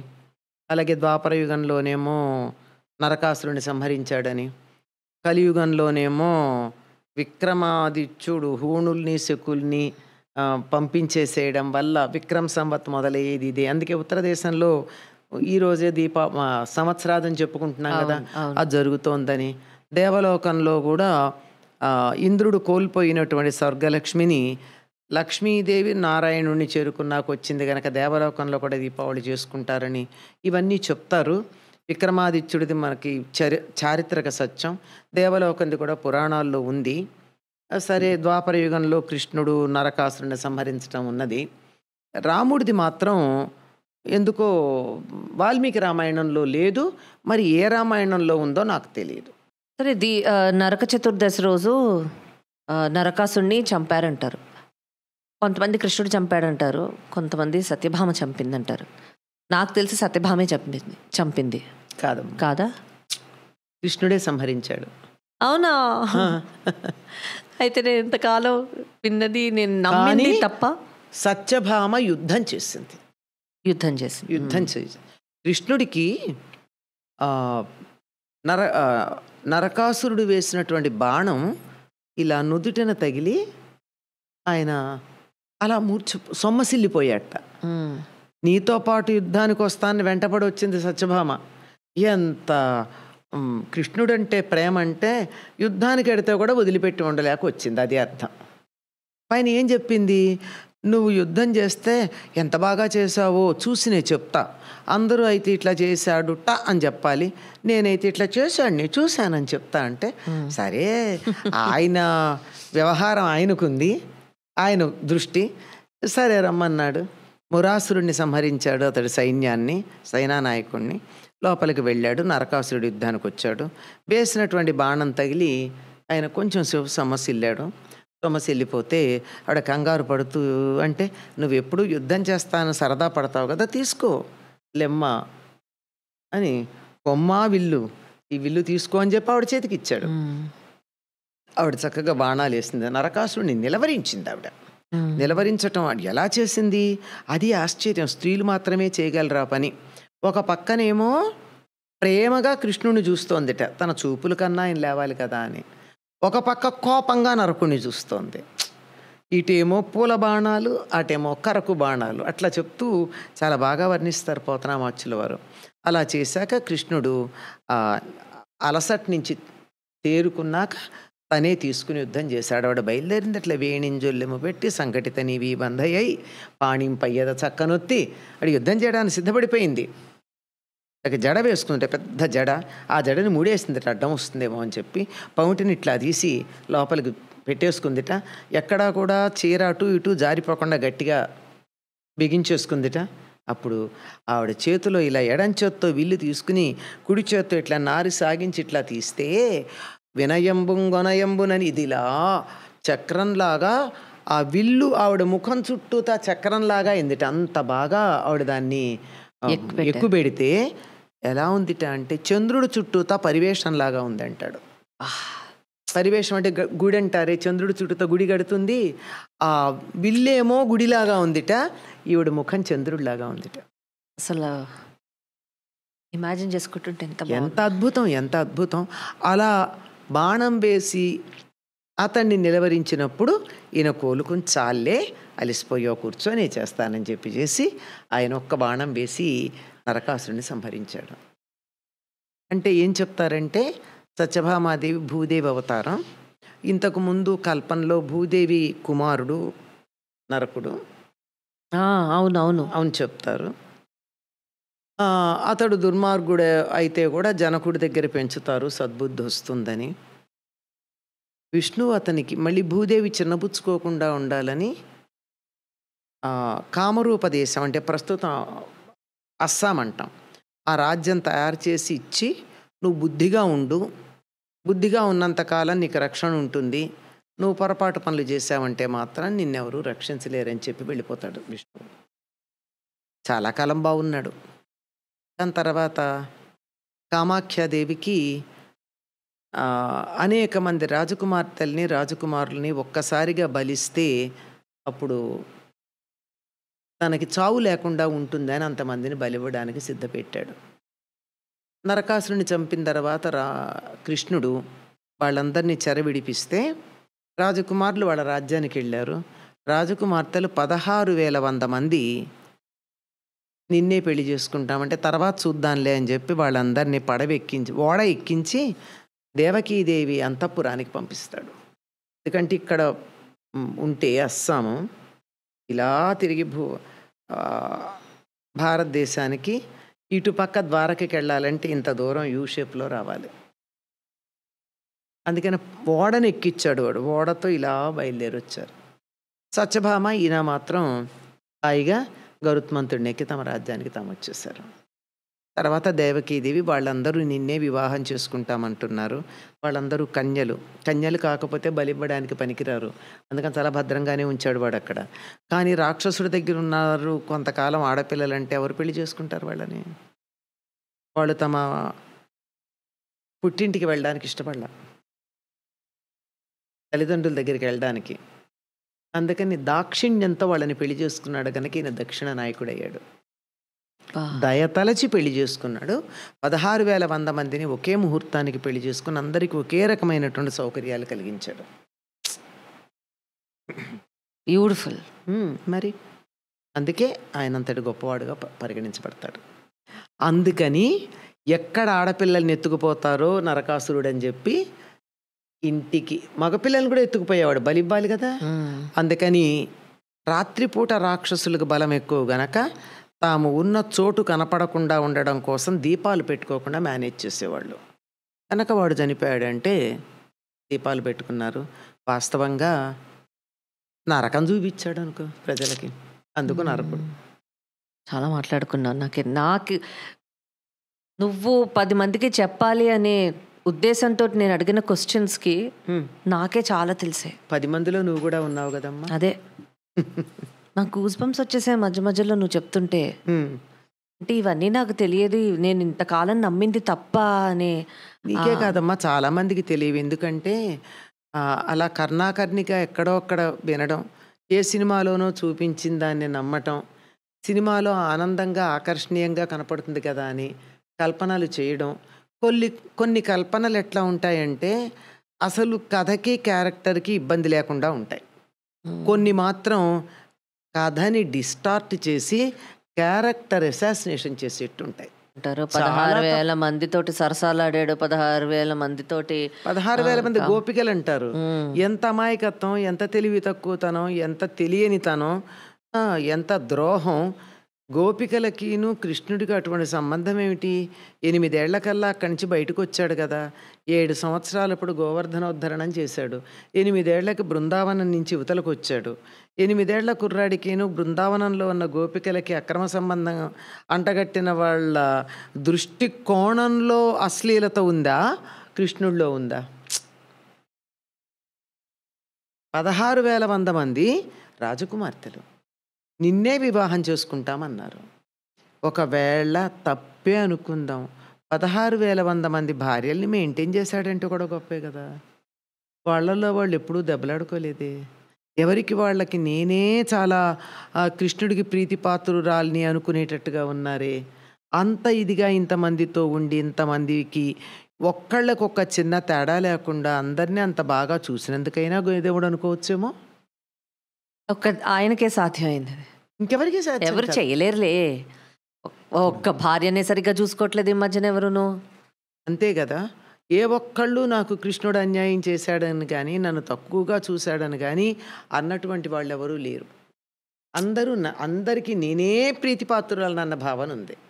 చాలామంది అంటూ ఉంటారు, కృష్ణుడు 16,100 మందిని వివాహం చేసుకోగలేంది, మేమిద్దరిని చేసుకుంటే ఏమి, ముగ్గురిని చేసుకుంటే ఏమీ తప్పులేదు, చేసుకోండి. అలాగే చూసుకో. కాదు, కృష్ణుడిలాగా గోవర్ధన పర్వతాన్ని ఎత్తండి, తర్వాత చేసుకోండి. కృష్ణుడిలాగా కాళీయుణ్ణి మర్దించండి, అప్పుడు కాళీయుణ్ణి మర్దించండి, చేసుకోండి. కృష్ణుడు నరకుణ్ణి చంపి అప్పుడు చేసుకున్నాడు 16,000 మందిని.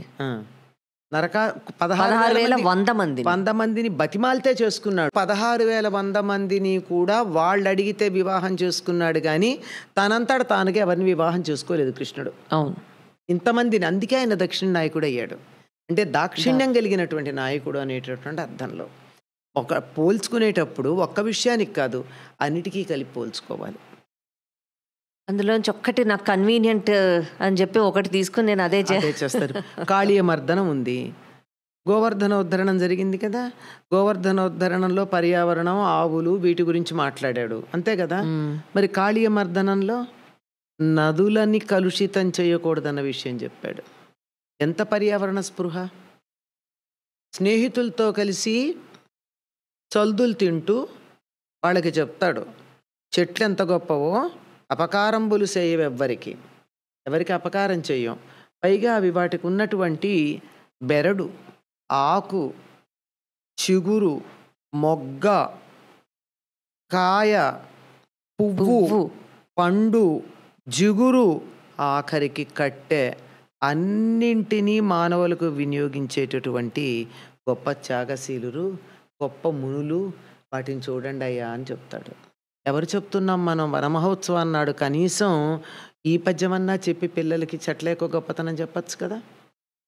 పనికిరానిది ఒక్కటి ఉందా చెట్టులో? వేరు గురించి కూడా చెప్తాడు, జిగురు గురించి కూడా చెప్తాడు, ఆఖరికి బూడిద గురించి కూడా చెప్తాడు. అవును, కాల్చేస్తే వచ్చే బూడిద గురించి. ఇన్ని కూడా ఉపయోగం ఉండేటటువంటి చెట్ల గురించి చెప్పాడు. నీళ్ళని దూషితం చేస్తే నదుల్ని పాడు చేయకూడదని ఇప్పుడు గంగా ప్రదోషణ అవన్నీ మనం చేస్తున్నాం కదా. ఇవన్నీ అప్పుడు కృష్ణుడు చేసి మనకు ఆదర్శం చూపించాడు. ఆవుల్ని పెంచమన్నాడు, పంటలు అప్పుడు పండుతాయన్నాడు. గోవర్ధన ఉద్ధరణం, గో సంపదని పెంపొందించే కార్యక్రమాన్ని చేపట్టి దాన్ని పునరుద్ధరించాడు. అది గోవర్ధనోద్ధరణం అంటే. అది కృష్ణుడు. వీటిల్లో ఏ ఒక్కటి 1000వ వంతు చేసినా ఆయన గురించి మాట్లాడే అధికారం ఉంది. చాలా మాట్లాడుకున్నాం కార్తీక మాసం గురించి, చాలా చాలా మాట్లాడుకున్నాం. తెలియనివి, తెలిసినవి నాగుల చవితి కూడా మర్చిపో, అదే తెలిసినవి తెలియనివి కూడా తెలుసుకున్నాం. తెలుసు అనుకున్నవి కూడా తెలుసుకున్నాం. కరెక్ట్, తెలుసు అనుకున్నవి డీటెయిల్డ్గా తెలుసుకున్నాం. కార్తీక మాసంలో మనం క్షీరాబ్ది ద్వాదశి గురించి మాట్లాడుకున్నాము. పూర్ణిమ గురించి ఏదో కాస్త అలా తెచ్చుకున్నాము. పూర్ణిమ రాసలీలకు ప్రధానం. ఆ రోజే రాసలీల చేశాడు కృష్ణుడు. ఎందుకు అంటే కార్తీక పూర్ణిమలో ఎంతసేపు వెన్నెల్లో ఉంటే ఆరోగ్యానికి అంత మంచిది. సంవత్సరం మొత్తం కూడా శ్వాసకోశ వ్యాధులు రావు వెన్నెల్లో కూర్చుంటే ఆ రోజు. అందుకని వాళ్ళని పిలిచి ఆరుబయట బ్రహ్మాండంగా నృత్యం చేయించాడు. బ్యూటిఫుల్. మరి మామూలు వాడు కాదు కదా. కార్తీక మాసం అంతా మన కృష్ణుడి గురించి అంతలా మాట్లాడుకుంటూ ఉంటాము, కానీ కార్తీక మాసంలో ఎక్కువగా చేసేది రుద్రాభిషేకాలు. అంటే శివుణ్ణి ఎక్కువ ఆరాధిస్తూ ఉంటారు. చేసిందంతా పాపం, అంతా కష్టపడింది, అన్ని పండగలు తీసుకొచ్చింది కృష్ణుడే. క్షీరాబ్ది ద్వాదశి, పూర్ణిమ, కార్తీక పూర్ణిమ, నరక చతుర్దశి, దీపావళి అన్నీ కృష్ణుడే తీసుకొచ్చాడు మనకి. మేమేమో శివుడికి రుద్రాభిషేకాలు చేస్తూ ఉంటాం. శివకేశవులు ఇద్దరికీ ప్రీతిపాత్రం అమ్మా. ఈ కార్తీక మాసం అంటే పూర్ణిమ నాడు కృత్తికా నక్షత్రం ఉన్నటువంటి నెలని కార్తీకం అంటారు. ఇటు 15 రోజులు, అటు 15 రోజులు. కృత్తికా నక్షత్రం అగ్నితత్వానికి సంబంధించింది. అగ్నితత్వం గనక ఇది చలికాలం, అగ్నితత్వాన్ని ఆరాధిస్తే గాని వేడి రాదు. అందుకని దాన్ని ఆరాధిస్తూ అగ్నితత్వం బాగా కలిగినటువంటి వాడు శివుడు గనక, శివుడికి ప్రీతిపాత్రం అభిషేకం గనక శివాభిషేకాలు చేస్తూ. నాగుల చవితి రోజు అందరూ పుట్టల్లో పాలు పోస్తారు, గుడ్లు అవి పెడతారు. మరి ఇంత మనం కార్తీక మాసంలో కృష్ణుడు దీని గురించి దాని అంటారు పర్యావరణం గురించి చెప్పారు, ఇది అది అంటారు. చాలా మంది పోట్లాడుతూ ఉంటారు, ఇలా చేయకూడదు, నాగుల చవితి రోజు ఇలా పాలు పోయకూడదు, గుడ్లు అవి పెట్టకూడదు, పావులకి మంచిది కాదు, పావులు గుడ్లు తినవు అని అంటారు చాలా మంది. ఈ స్నేక్ సొసైటీ వాళ్ళు అంటూ ఉంటారు. అసలు ఏం చేయాలి మరి? అసలు నాగుల ఎందుకు చవితి రోజు చేసుకోవాలి? అసలు ఎందుకు చేసుకోవాలి, ఏం చేయాలి? ఇప్పుడు దీపావళి నాడు ఏమంటున్నాం మనం? దిబ్బు దిబ్బు దీపావళి మళ్ళీ వచ్చే నాగుల చవితి అంటున్నాం. నాగుల చవితి మళ్ళీ రావడం గురించి ఎందుకు మాట్లాడుతున్నాం? దీపావళి మళ్ళీ రావట్లేదా? నాగుల చవితి మళ్ళీ వస్తుందా? దీపావళి పితృదేవతలకు సంబంధించింది. వాళ్ళ అనుగ్రహం ఉంటే ఏం జరుగుతుంది?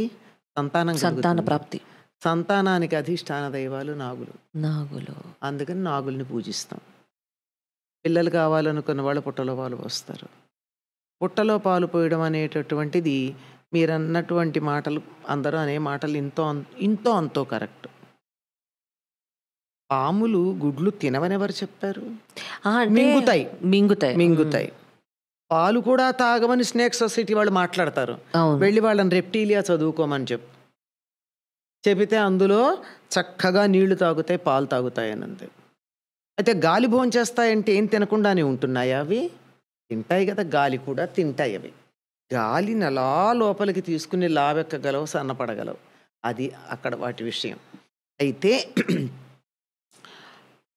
పుట్టల్లో పాలు పొయ్యడం కాదు, పుట్ట దగ్గర పాలు పెట్టాలి. అది పుట్టలో నుంచి పాములు బయటకు వచ్చి పాలు తాగడానికి వాటిని అక్కడ పెట్టాలి. పుట్ట మీద కూడా పసుపు కుంకాలు వేయడం, గుడ్లు వేయడం, దీపాలు పెట్టడం చేయకూడదు. దీపం ఉంటే పాములు రావు. అందుకే పుట్టలో పాలు పోసుకున్నటువంటి రోజున నాగుల చవితి నాడు సాయంత్రం ఇంట్లో దీపాలు పెట్టరు.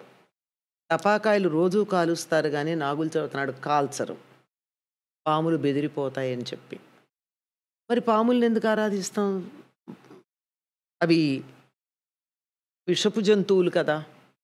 అంటే మనం లౌకికంగా చెప్పుకోవాలి అంటే యాంటీ రోడెంట్స్. అస్సలు ఎలుకలని మనం అదుపులో పెట్టలేము. ఇళ్లల్లో కనీసం ఏ పిల్లో ఉంటుంది, కానీ పొలాల్లో పంట పొలాలని ధ్వంసం చేయడంలో ఎలుకల్ని మించింది లేదు. ఒక్క ఎలుక గనక ఉన్నట్టయితే ఎన్ని బస్తాల ధాన్యమో తినేస్తుంటే ఒక సంవత్సరంలో. అంత ఆకలి, అంత తింటుంది, అంతమంది పిల్లల్ని కంటుంది అది. మనకి లెక్కల్లో కూడా కొన్ని రకాలైన ప్రోగ్రెషన్స్కి ఎలుకలనే ఉదాహరణగా చెప్తారు అభివృద్ధి చెందడానికి సంబంధించి. ర్యాబిట్స్ని, ఎలుకల్ని లెక్కల్లో మ్యాథమెటిక్స్ వాళ్ళకి బాగా తెలియాలి. వాటికి దానికి సంబంధం ఒకటి అరిథమెటిక్ ప్రోగ్రెషను, ఒకటి ఇంకోటి ఏదో ఉందా, ఆ ప్రోగ్రెషన్స్కి ఉదాహరణగా ఎలుకల్ని చెప్తారు. అట్లాంటి జామెట్రికల్ ప్రోగ్రెషన్ వీటిల్లో అటువంటి దాన్ని మనం అదుపులో చేయాలంటే పాములు. పర్యావరణ సమతౌల్యం అన్నది ఇక్కడ ప్రధానం. పొలాలని వరి కోసేయడం అయిపోతుంది. అందుకే మనమే నాగుల చవితి చేసుకుంటాం. ఉత్తర దేశంలో శ్రావణ మాసంలో పంచమి చేసుకుంటారు, నాగపంచమి చేసుకుంటాం. మనం ఇప్పుడు ఎందుకు చేసుకుంటామంటే పొలాల్లో పంటలు కోసేసి అన్నీ ఖాళీ అయిపోయి కన్నాలు బయటపడి లోపల ఉన్నటువంటి పాములు ఎక్కడుండాలో తెలియక ఇళ్లల్లోకి వచ్చేస్తాయేమో అని చెప్పి భయపడి వాటిని పూజిస్తాం మనం. అలా పూజించడం వల్ల అవి వెనక్కి వెళ్ళిపోతాయని కూడా చెప్తారు. ఎందుకంటే పాములకి ప్రత్యేకంగా బ్రెయిన్ డెవలప్మెంట్ ఏ స్థాయికి వచ్చాగిందంటే ఎదుటి వాళ్ళ భావాలు గ్రహించగలిగినట్టు మాత్రమే ఉంటుంది. దాని బ్రెయిన్ అద్దంలా ఉంటుందట. మనం దాన్ని అది మనని కాటేస్తుందేమో అనుకుంటే వీడు మనని కొడతాడేమో అనుకుంటుంది. అది దాన్ని చూసి నమస్కారం చేస్తే మనం చూసి నమస్కారం చేసి వెళ్ళిపోతుంది. అందుకే పాము కనపడగానే దండం పెట్టమంటారు. సాధారణంగా దండం పెడితే వెళ్ళిపోతాయని చెప్తారు. మంచి జాతికి చెందినటువంటి పాములు. ఇటువంటి పాములు పాలు తాగుతాయి, నీళ్లు కూడా తాగవు అని చెప్పి వాదించారు. ఈ స్నేక్ లవర్సో స్నేక్ సొసైటీ అనేదో ఉంది. నీళ్ళు ఎందుకు తాగవు? పుస్తకం చదవమనండి. సర్పశాస్త్రానికి సంబంధించి ఇంగ్లీష్లో రెప్టీలియా అంటారు, దాన్ని చదవమనండి. కొన్ని ఎంత రకంగా నీళ్లు తాగుతాయి, ఎలా పాలు తాగుతాయి అని. అవి తాగడానికి అక్కడ పాలు పెట్టి వాటి పట్ల మనకు ప్రేమ ఉంది అని ప్రదర్శించినట్టయితే వాటికి భావాన్ని గ్రహించగలిగిన శక్తి ఉంది కనుక మన దగ్గరికి రాకుండా ఉంటాయి. కానీ గుర్తుపెట్టుకోండి, ఇంట్లో పెద్దవాళ్ళు సంప్రదాయం తెలిసిన వాళ్ళు ఉంటే వాళ్ళు చెప్తారు, పుట్టల్లో పాలు పొయ్యకండి. పుట్టలో గనక పాలు పోసినట్టయితే పాములకి హాని, చీమలు బట్టి వాటిని ఇబ్బంది పెడతాయి. పసుపు కుంకాలు వేస్తే కూడా వాటికి కళ్ళు మనలాగా రెప్పలు ఉండవు గనక కనపడవు, అందుకని ఇబ్బంది పడతాయి. కనుక పుట్ట దగ్గర పాలు పెట్టి వచ్చేయండి, నమస్కారం చేసుకోండి. పుట్ట దగ్గరికి ఎందుకు వెళ్ళాలంటే పుట్టమట్టికి ఒక శక్తి ఉంటుంది. అదే అడుగుదాం అనుకున్నా,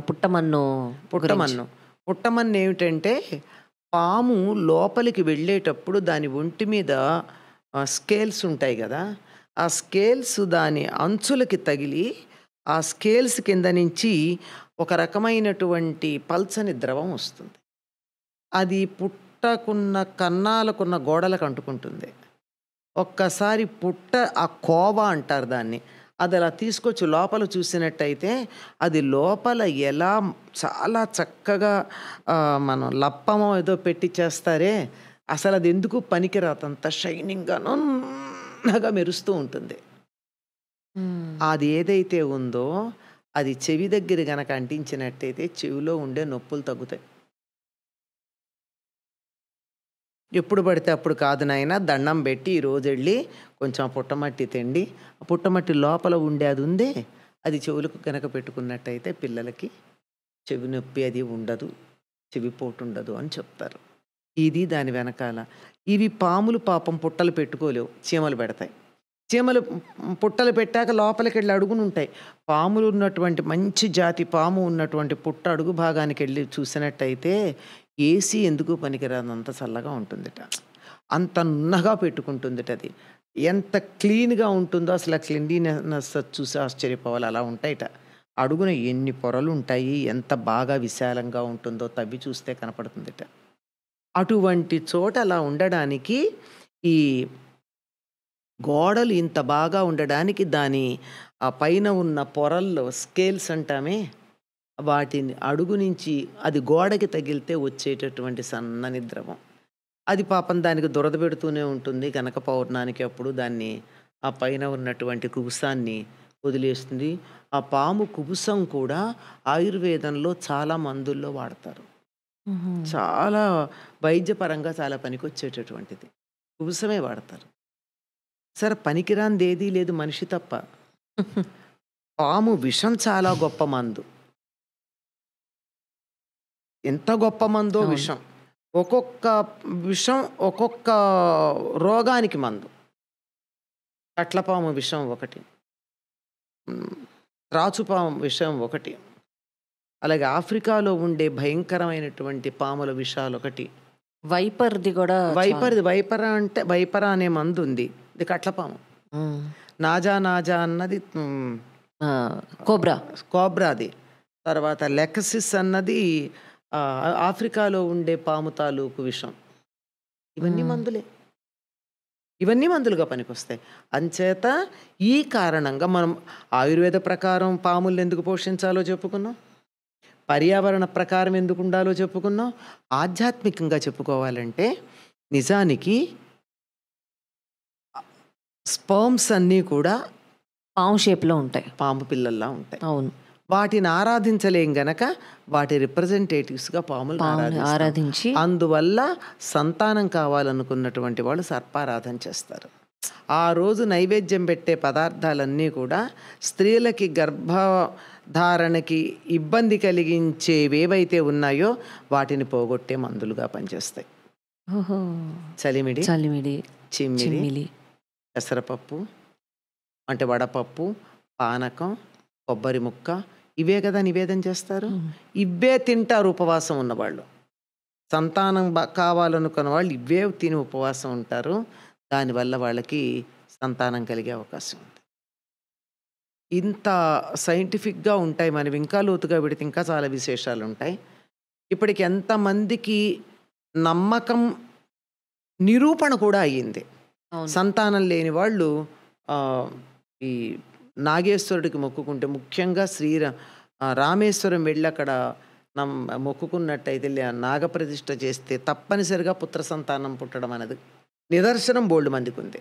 ఎక్కువ మందికి రామలింగ పేర్లు ఉన్నటువంటి వాళ్ళందరూ కూడా ఆ రకంగా మగ పిల్లల్ని పొందినటువంటి వాళ్ళ సంతానం కావాలనుకుని.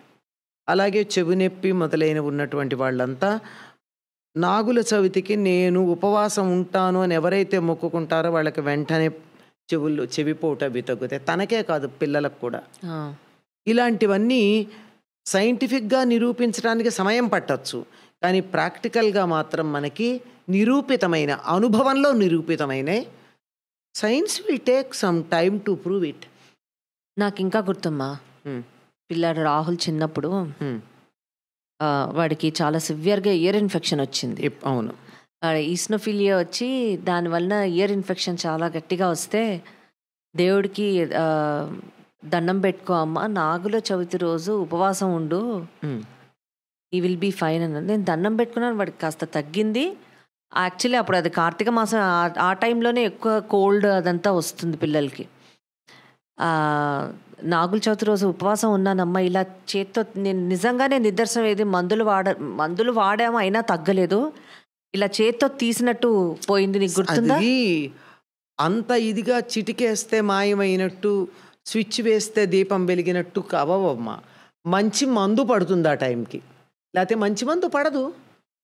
అప్పుడే కదా బయట పడి ఈస్నోఫిలియా వలన ఇట్లా వచ్చింది అని. అది సరైనటువంటి డయాగ్నోసిస్, ట్రీట్మెంట్ జరగటం కూడా భగవంతుడి అనుగ్రహం లేనిదే జరగదు. అవును, అది జరుగుతుంది. ఇది ఎంతోమంది మాకు నిరూపితమైందని చెప్తున్నారు, మేము నమ్మము అనేవాళ్ళు ఉన్నారు. మీ ఇష్టం, నమ్మమని ఎవరు బలవంతం చేశారు? మిమ్మల్ని నమ్మమని మేము బలవంతం చెయ్యం, మమ్మల్ని నమ్మద్దని మీరు బలవంతం చేయకండి. మా నమ్మకాన్ని మాకు ఉండనిండి, మీ అపనమ్మకాన్ని మీరు ఉంచుకోండి. మీకు ఎవరిష్టం వాళ్ళది. స్వతంత్ర దేశంలో, స్వతంత్ర భారతంలో, ఇదేం వేరే దేశం కాదు, స్వతంత్రం ఉంది.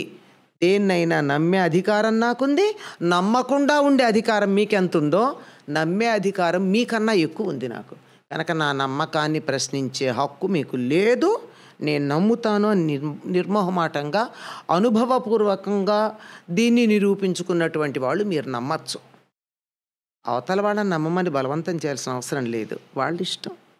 దేవుడు నమ్మకం గురించి మాట్లాడుకుంటున్నాం కాబట్టి ఒక సందేహం, అంటే ఇది ఎవరో అడిగిందే, నేను ఇవన్నీ సందేహాలు కొన్ని కామెంట్స్లో వాటిల్లో వచ్చినవే అడుగుతున్నాను. ఇప్పుడు నేను దేవుడి గుడికి వస్తాను అని చెప్పి నేను వెళ్ళలేకపోయాను, క్యాన్సిల్ అయ్యింది ప్లాన్. దానివల్ల నాకేమైనా ఇబ్బంది వస్తుందా అని ఒకళ్ళు అడిగారు. ఇలాంటి క్వశ్చనే ఇంకొకళ్ళు అడిగింది ఏమిటంటే, నా ఫ్రెండ్ ఏదో గుడికి వెళుతూ రమ్మంటే నేను రాలేను అని చెప్పాను, నాకేమైనా ప్రాబ్లం అవుతుందా అని అడిగారు. అంటే దీనికి ఆన్సర్ నాకు తెలుసు, నేను చెప్పాను వాళ్ళకి, కానీ ఒకసారి నీ నోట్తోటి కూడా నేను చెప్పింది కరెక్టా కాదా తెలియాలని అడుగుతున్నాను. వస్తాను అని మొక్కుకుంటే అసత్య దోషం వస్తుంది. నాకు ఏదో పరీక్షలో మార్కులు రావాలి, నేను పెద్దగా చదవలేదు, రెగ్యులర్గా కాలేజీకి వెళ్ళలేదు, అయినా సరే నీ దయ ఉండి నేను చదివిన 4 ప్రశ్నలు పరీక్షలో వచ్చి కాపీ కొట్టకుండా నేను పాస్ అయ్యేట్టు చూడు అని మొక్కుకున్నావు అనుకో, వెళ్ళి తీరాలి కదా. లేకపోతే ఏమైనట్టు? అబద్ధం చెప్పినట్టు, మోసం చేసినట్టు కూడా. నీకు 10 రూపాయలు ఇస్తానని చెప్పి నేను ఇవ్వకపోతే అబద్ధం కాదు, మోసమే. దేవుణ్ణి మోసం చేసిన పాపం ఉండదా? అదే పాపం. ఆయన టైం వేస్ట్ అవ్వలేదా? ఆయన నీకోసం వెయిట్ చేసి వస్తానన్నావని. అంతే కదా. అంతెందుకు, ఇప్పుడు మా ఇంటికి వస్తానన్నావు, నువ్వు రాలేదు. నువ్వు వస్తావు కదా అని నేను పని మానుకుని కూర్చున్నాను, నువ్వు రాలేదనుకో, అయ్యో వస్తావు అనుకున్నాను, నా సమయం వృధా అయిందనుకుంటా. నా సమయం వృధా అయిందనుకున్న నా మనసు కాస్త చివుక్కుమందే, ఆ చివుక్కుమన్న ప్రభావం ఉంటుంది అంతే, అంతకన్నా ఎక్కువ కాదు. అలా కాకుండా పెడదాం అనుకున్నాను, బాగుంటుందన్నారు ఆ గుడి, పెడదాం అనుకున్నాను, కుదరలేదంటే ఆయన పిలవలేదంతే. అనుకోవడం, ఊరికే పెడదాం అనుకోవడం వేరు, పెడతానని మొక్కుకోవడం వేరు. మొక్కుకుంటే మాత్రం తీర్చాలి, కానీ దానివల్ల ఆయన ఏమీ మనని పనిష్ చేస్తాడనడానికి లేదు. ఎందుకంటే దేవుడు శాడిస్ట్ కాదు. మనం ఏం చేస్తామని తప్పులు వెతికి తప్పు పట్టి వీడు ఎప్పుడు తప్పు చేస్తాడా అని ఎదురు చూసి, తప్పు చేస్తాడా వీడి పిలక నా చేతిలో ఉందని బాధించడానికి దేవుడేమీ శాడిస్ట్ కాదు. కాకపోతే గుర్తు చేస్తాడు ఏదో సందర్భంలో. మనం గుర్తుంచుకోవాలి. ఎందుకంటే అప్పు తీసుకుంటే బ్యాంక్ నుంచి మనకి లెటర్ రాదా అప్పు తీర్చమని? వెంటనే ఒక్క నెల డిఫాల్ట్ అయినంత మాత్రాన మనకేమీ పనిష్మెంట్ ఇది ఉండవు. కానీ గుర్తు చేయడం వాళ్ళ కర్తవ్యంగానే గుర్తు చేస్తారు అంతే, అంతకన్నా ఇంకేమీ లేదు. అలాగే స్నేహితుడు పిలిస్తే వెళ్ళలేదనుకో, వీలు కాలేదు, స్వామిగా చెప్పండి, వద్దామనుకున్నా కానీ వీలు కాలేదు, ఈసారి నాకు వీలు కలిగించు స్వామి, వచ్చి చూస్తానని చెప్పుకోండి, అయిపోతుంది అంతే, అంతకన్నా ఇంకేం లేదు. దేవుడేమీ అంత దుర్మార్గుడు కాదమ్మా. దుర్మార్గుడు దేవుడు ఎందుకు అవుతాడు? నువ్వు ఇందాక చెప్పినట్టు ఉపవాసం ఉన్న నాగుల చవితికి ఉపవాసం ఉండడము ఏదైనా చేసినప్పుడు అది వెంటనే తగ్గిపోదు, కానీ దేవుడు దానికి ఒక సొల్యూషన్ చూపిస్తాడన్నారు, మార్గం చూపిస్తాడు. అట్లాగే నువ్వు వెళదామని నువ్వు గట్టిగా సంకల్పించుకుంటే దేవుడే నీకు మార్గం చూపిస్తాడు. వెళ్ళాలి అనుకుంటే ఏదో ఒక వీలు కలుగుతుంది. అసలు సంకల్పం మనకి లేదు, అడిగాడు క్యాజువల్గా లేదన్నావు, అనిపిస్తుంది అయ్యో వెళ్ళుంటే బాగుండేది అని మనసులో అనిపిస్తే మాత్రం మరోసారి అవకాశం వస్తుంది. నేను వెళ్ళను అనుకుంటే సంబంధమే లేదు. కొన్నిసార్లు మనం గట్టిగా అనుకుని గుడికి వెళ్ళినా కొన్ని క్షేత్రాలలో మనకి దర్శనం అవ్వదు. అవును, ఎందుకంటే అది క్షేత్రానికే ప్రాధాన్యం ఉంది, దేవుణ్ణి చూడాలా. బ్యూటిఫుల్ ఇది, ఐ వాంటెడ్ దిస్. క్షేత్రంలో అడుగు పెడితే ఆ వైబ్రేషన్స్ లేవా? అక్కడికి వెళ్ళి దేవుణ్ణి అలా ఒక క్షణం చూసి యువతలకు వస్తే ఫోటో చూసిన దానికి దేవుణ్ణి చూసిన దానికి తేడా ఏమిటి? నువ్వు వెళ్ళాలి, చూడాలి, అక్కడ కూర్చోవాలి, ఆ దేవుడి యొక్క అనుగ్రహాన్ని నువ్వు అనుభూతి చెందాలి. అందుకే కదా దర్శనం చేసుకున్నా కాసేపు కూర్చోమంటారు. అనుభూతి చెందే వరకు నువ్వు అక్కడ ఉండగలిగితే నయం. అట్లా కాదు, అర్జెంటు, పొద్దున నేను ఫ్లైట్లో వెడతా, ఈవినింగ్ ఫ్లైట్లో బుక్ చేసుకున్నా తిరిగి రావడానికి, అలా చూసి ఇలా వస్తాను అన్న సందర్భాల్లో కుదరకపోవచ్చు. అప్పుడు ఏమి దాని గురించి ఆలోచనే ఉంది. నువ్వెంత వ్యాపార ధోరణిలో వెళ్ళావో అంత వ్యాపార ధోరణిలోనే నీకు ఫలితం లభించింది కనుక దాని గురించి ఆలోచించేదేం లేదు. దర్శనమైంది. ముఖ్యంగా తిరుమల లాంటి క్షేత్రాల్లో స్వామి మన్ని చూడాలా, మనం స్వామిని చూడాలా? స్వామి నన్ను చూడాలి కదా, కరెక్ట్, ఆయన కళ్ళల్లోనే పడాలి. నేను చూసేదేముంది, నేను ఇంట్లో ఫోటోలోనూ చూస్తాను, ఇంట్లో విగ్రహంలోనూ చూస్తాను, ఎక్కడైనా అదే స్వామి, అదే విగ్రహం. కానీ అక్కడికి వెడితే ఆయనలో ఉన్న శక్తి నా మీద ప్రసరించాలి, ఆయన దయతో నన్ను చూడాలి, ఆయన కళ్ళల్లో నేను పడాలి, అది ప్రధానం. దానికి తగిన ప్రవర్తన నాలో ఉందా లేదా? స్వామి నా వంక అని చూసేటట్టుగా నేను ప్రవర్తిస్తున్నానా లేదా, ఇది వచ్చిందా అని ఆయన ఒకసారి అలా చూడాలి. అలా చూసేట్టుగా నా ప్రవర్తన ఉన్నదా లేదా అన్నది ప్రధానం. ఎవరో ఒక్కళ్ళల్లో ఉన్న ఆ రకమైన ఆలోచన కలిగి ఆ రకమైన మార్పు వచ్చిందంటే కనీసం ఇంకొకళ్ళలో వచ్చిన ఇంత కంఠశోషకి ప్రయోజనం ఉన్నట్టు. అంటే 2 ఏళ్ల క్రితం నేను తమిళనాడులో కొన్ని గుళ్ళు తిరిగి వచ్చాను. కాంచీపురం, శ్రీరంగం అన్నీ తిరిగొచ్చా. శ్రీరంగం వెళ్ళినప్పుడు చాలాసేపు వెయిట్ చేశాను. నాకు తెలీదు, వెళ్ళిన టైంకి గుడి మూసేసింది. అప్పటికి చాలా ఎండల్లో వెళ్ళాను నేను, ఎండగా ఉంది, అయినా వెయిట్ చేసి గుడి తెరిచాక శ్రీరంగనాథ స్వామిని దర్శనం చేసుకుని బయట రామానుజాచారి గారి గుడికి వెళ్ళి ఆయన్ని కూడా చూసి, అమ్మవారిని చూడలేకపోయినా గుడి మళ్ళీ ఓపెన్ చేయడానికి ఇంకో 1.5 గంట ఉందిట. నాకు అప్పటికే ఎండకి నేను నీరు కారిపోయి నిస్త్రాణ వచ్చేసింది నాకు. నేను అమ్మవారిని చూడలేదు. కానీ అలా బయట నుంచి వెళ్ళి దండం పెట్టుకుంటుంటే అక్కడ బయట అమ్మవారి గుడి బయట ఎవరో ఇలా కుంకాలు అవన్నీ పెట్టుకుని ఉన్నారు. అక్కడ ఒక ఆవిడ నాకు కుంకం ఇచ్చింది. ఆ కుంకం పెట్టుకుని ఇదే నేను అమ్మవారిని చూసినట్టే అని అనుకుని అనుగ్రహం వచ్చేసాను. నాకు అది గుర్తొచ్చి కళ్ళలో నీళ్ళు వచ్చాయి. అంతే అంతే అవుతుంది. ఒక్కొక్కసారి అక్కడ దాకా వెళ్ళి చూసి రాలేము. అంతే. నాకు ఇట్లా కళ్ళల్లో నీళ్ళు వచ్చిన ఇంకొక సందర్భం కాంచీపురంలో వరదరాజస్వామిని చూసినప్పుడు ఒళ్ళు ఇలా గగురు పొడిచేసి నా ప్రయత్నమే లేకుండా కళ్ళల్లోంచి ఇలా నీళ్లు కారిపోయాయి. నాకు ఈ మధ్యన కొంచెం ఇలా అవుతోంది ఫ్రీక్వెంట్గా. Becoming more sensitive. To spiritual power. అంతే అంతే. Divine and spiritual. కాంచీపురంలో అమ్మవారిని గనక చూస్తే అభిషేకం సమయంలో ఇలా కళ్ళు తిప్పుతుంది కదా. ఎక్కడో విన్నాను నేను ఇది. నేను చూశాను. పూర్ణిమ నాడు ఆవిడికి అభిషేకం చేస్తారు. అందులో పుష్య పూర్ణిమ నాడు చేసే అభిషేకం చాలా విశేషం. అలా ఎదురుగా కూర్చుంటే ఎంత దూరం, ఇక్కడి నుంచి అంత దూరం కూడా లేదు.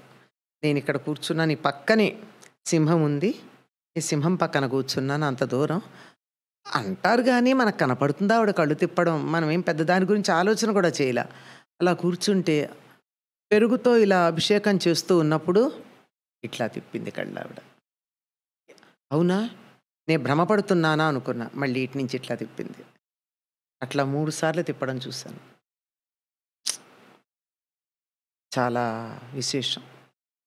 ఆవిడ కామాక్షి. అక్షి అంటే కన్నులు. కంటితోనే లోకాన్నంతా చూసే తల్లి కామాక్షి. కన్నే ప్రధానం. ఎంత దూరంలో ఉన్న తన భక్తులను దవీయాంసం పాంసం తవచరణ పంకేర్హం. ఎంత దూరంలో ఉన్నా చూపులు చూడగలం. అది అందుకే కంటికి ప్రాధాన్యం. It was a very nice session today. అంటే కొన్ని ప్రశ్నలు అలా మైండ్లో పెట్టుకుని వాటిని అలా అల్లుకుంటూ ఒకదాని తర్వాత ఒకటి నా మనసులో కూడా వచ్చిన కొన్ని డౌట్స్ అడుగుతూ చాలా బాగుంది. ఇంతకాలం ఎంతమంది యాంకర్స్ ఈ అనుభూతులు చెందారో, నీతోటి మాట్లాడి, నీతోటి క్వశ్చన్స్ అడిగి, సందేహాలు ఇంకొకళ్ళ సందేహాలు నివృత్తి చేసుకునే ఆ ప్రిటెక్స్ట్ తోటి నీతోటి ఎంత టైం స్పెండ్ చేశారో ఒక్కొక్కళ్ళు. ఎంత అదృష్టవంతులు అనిపిస్తుంది.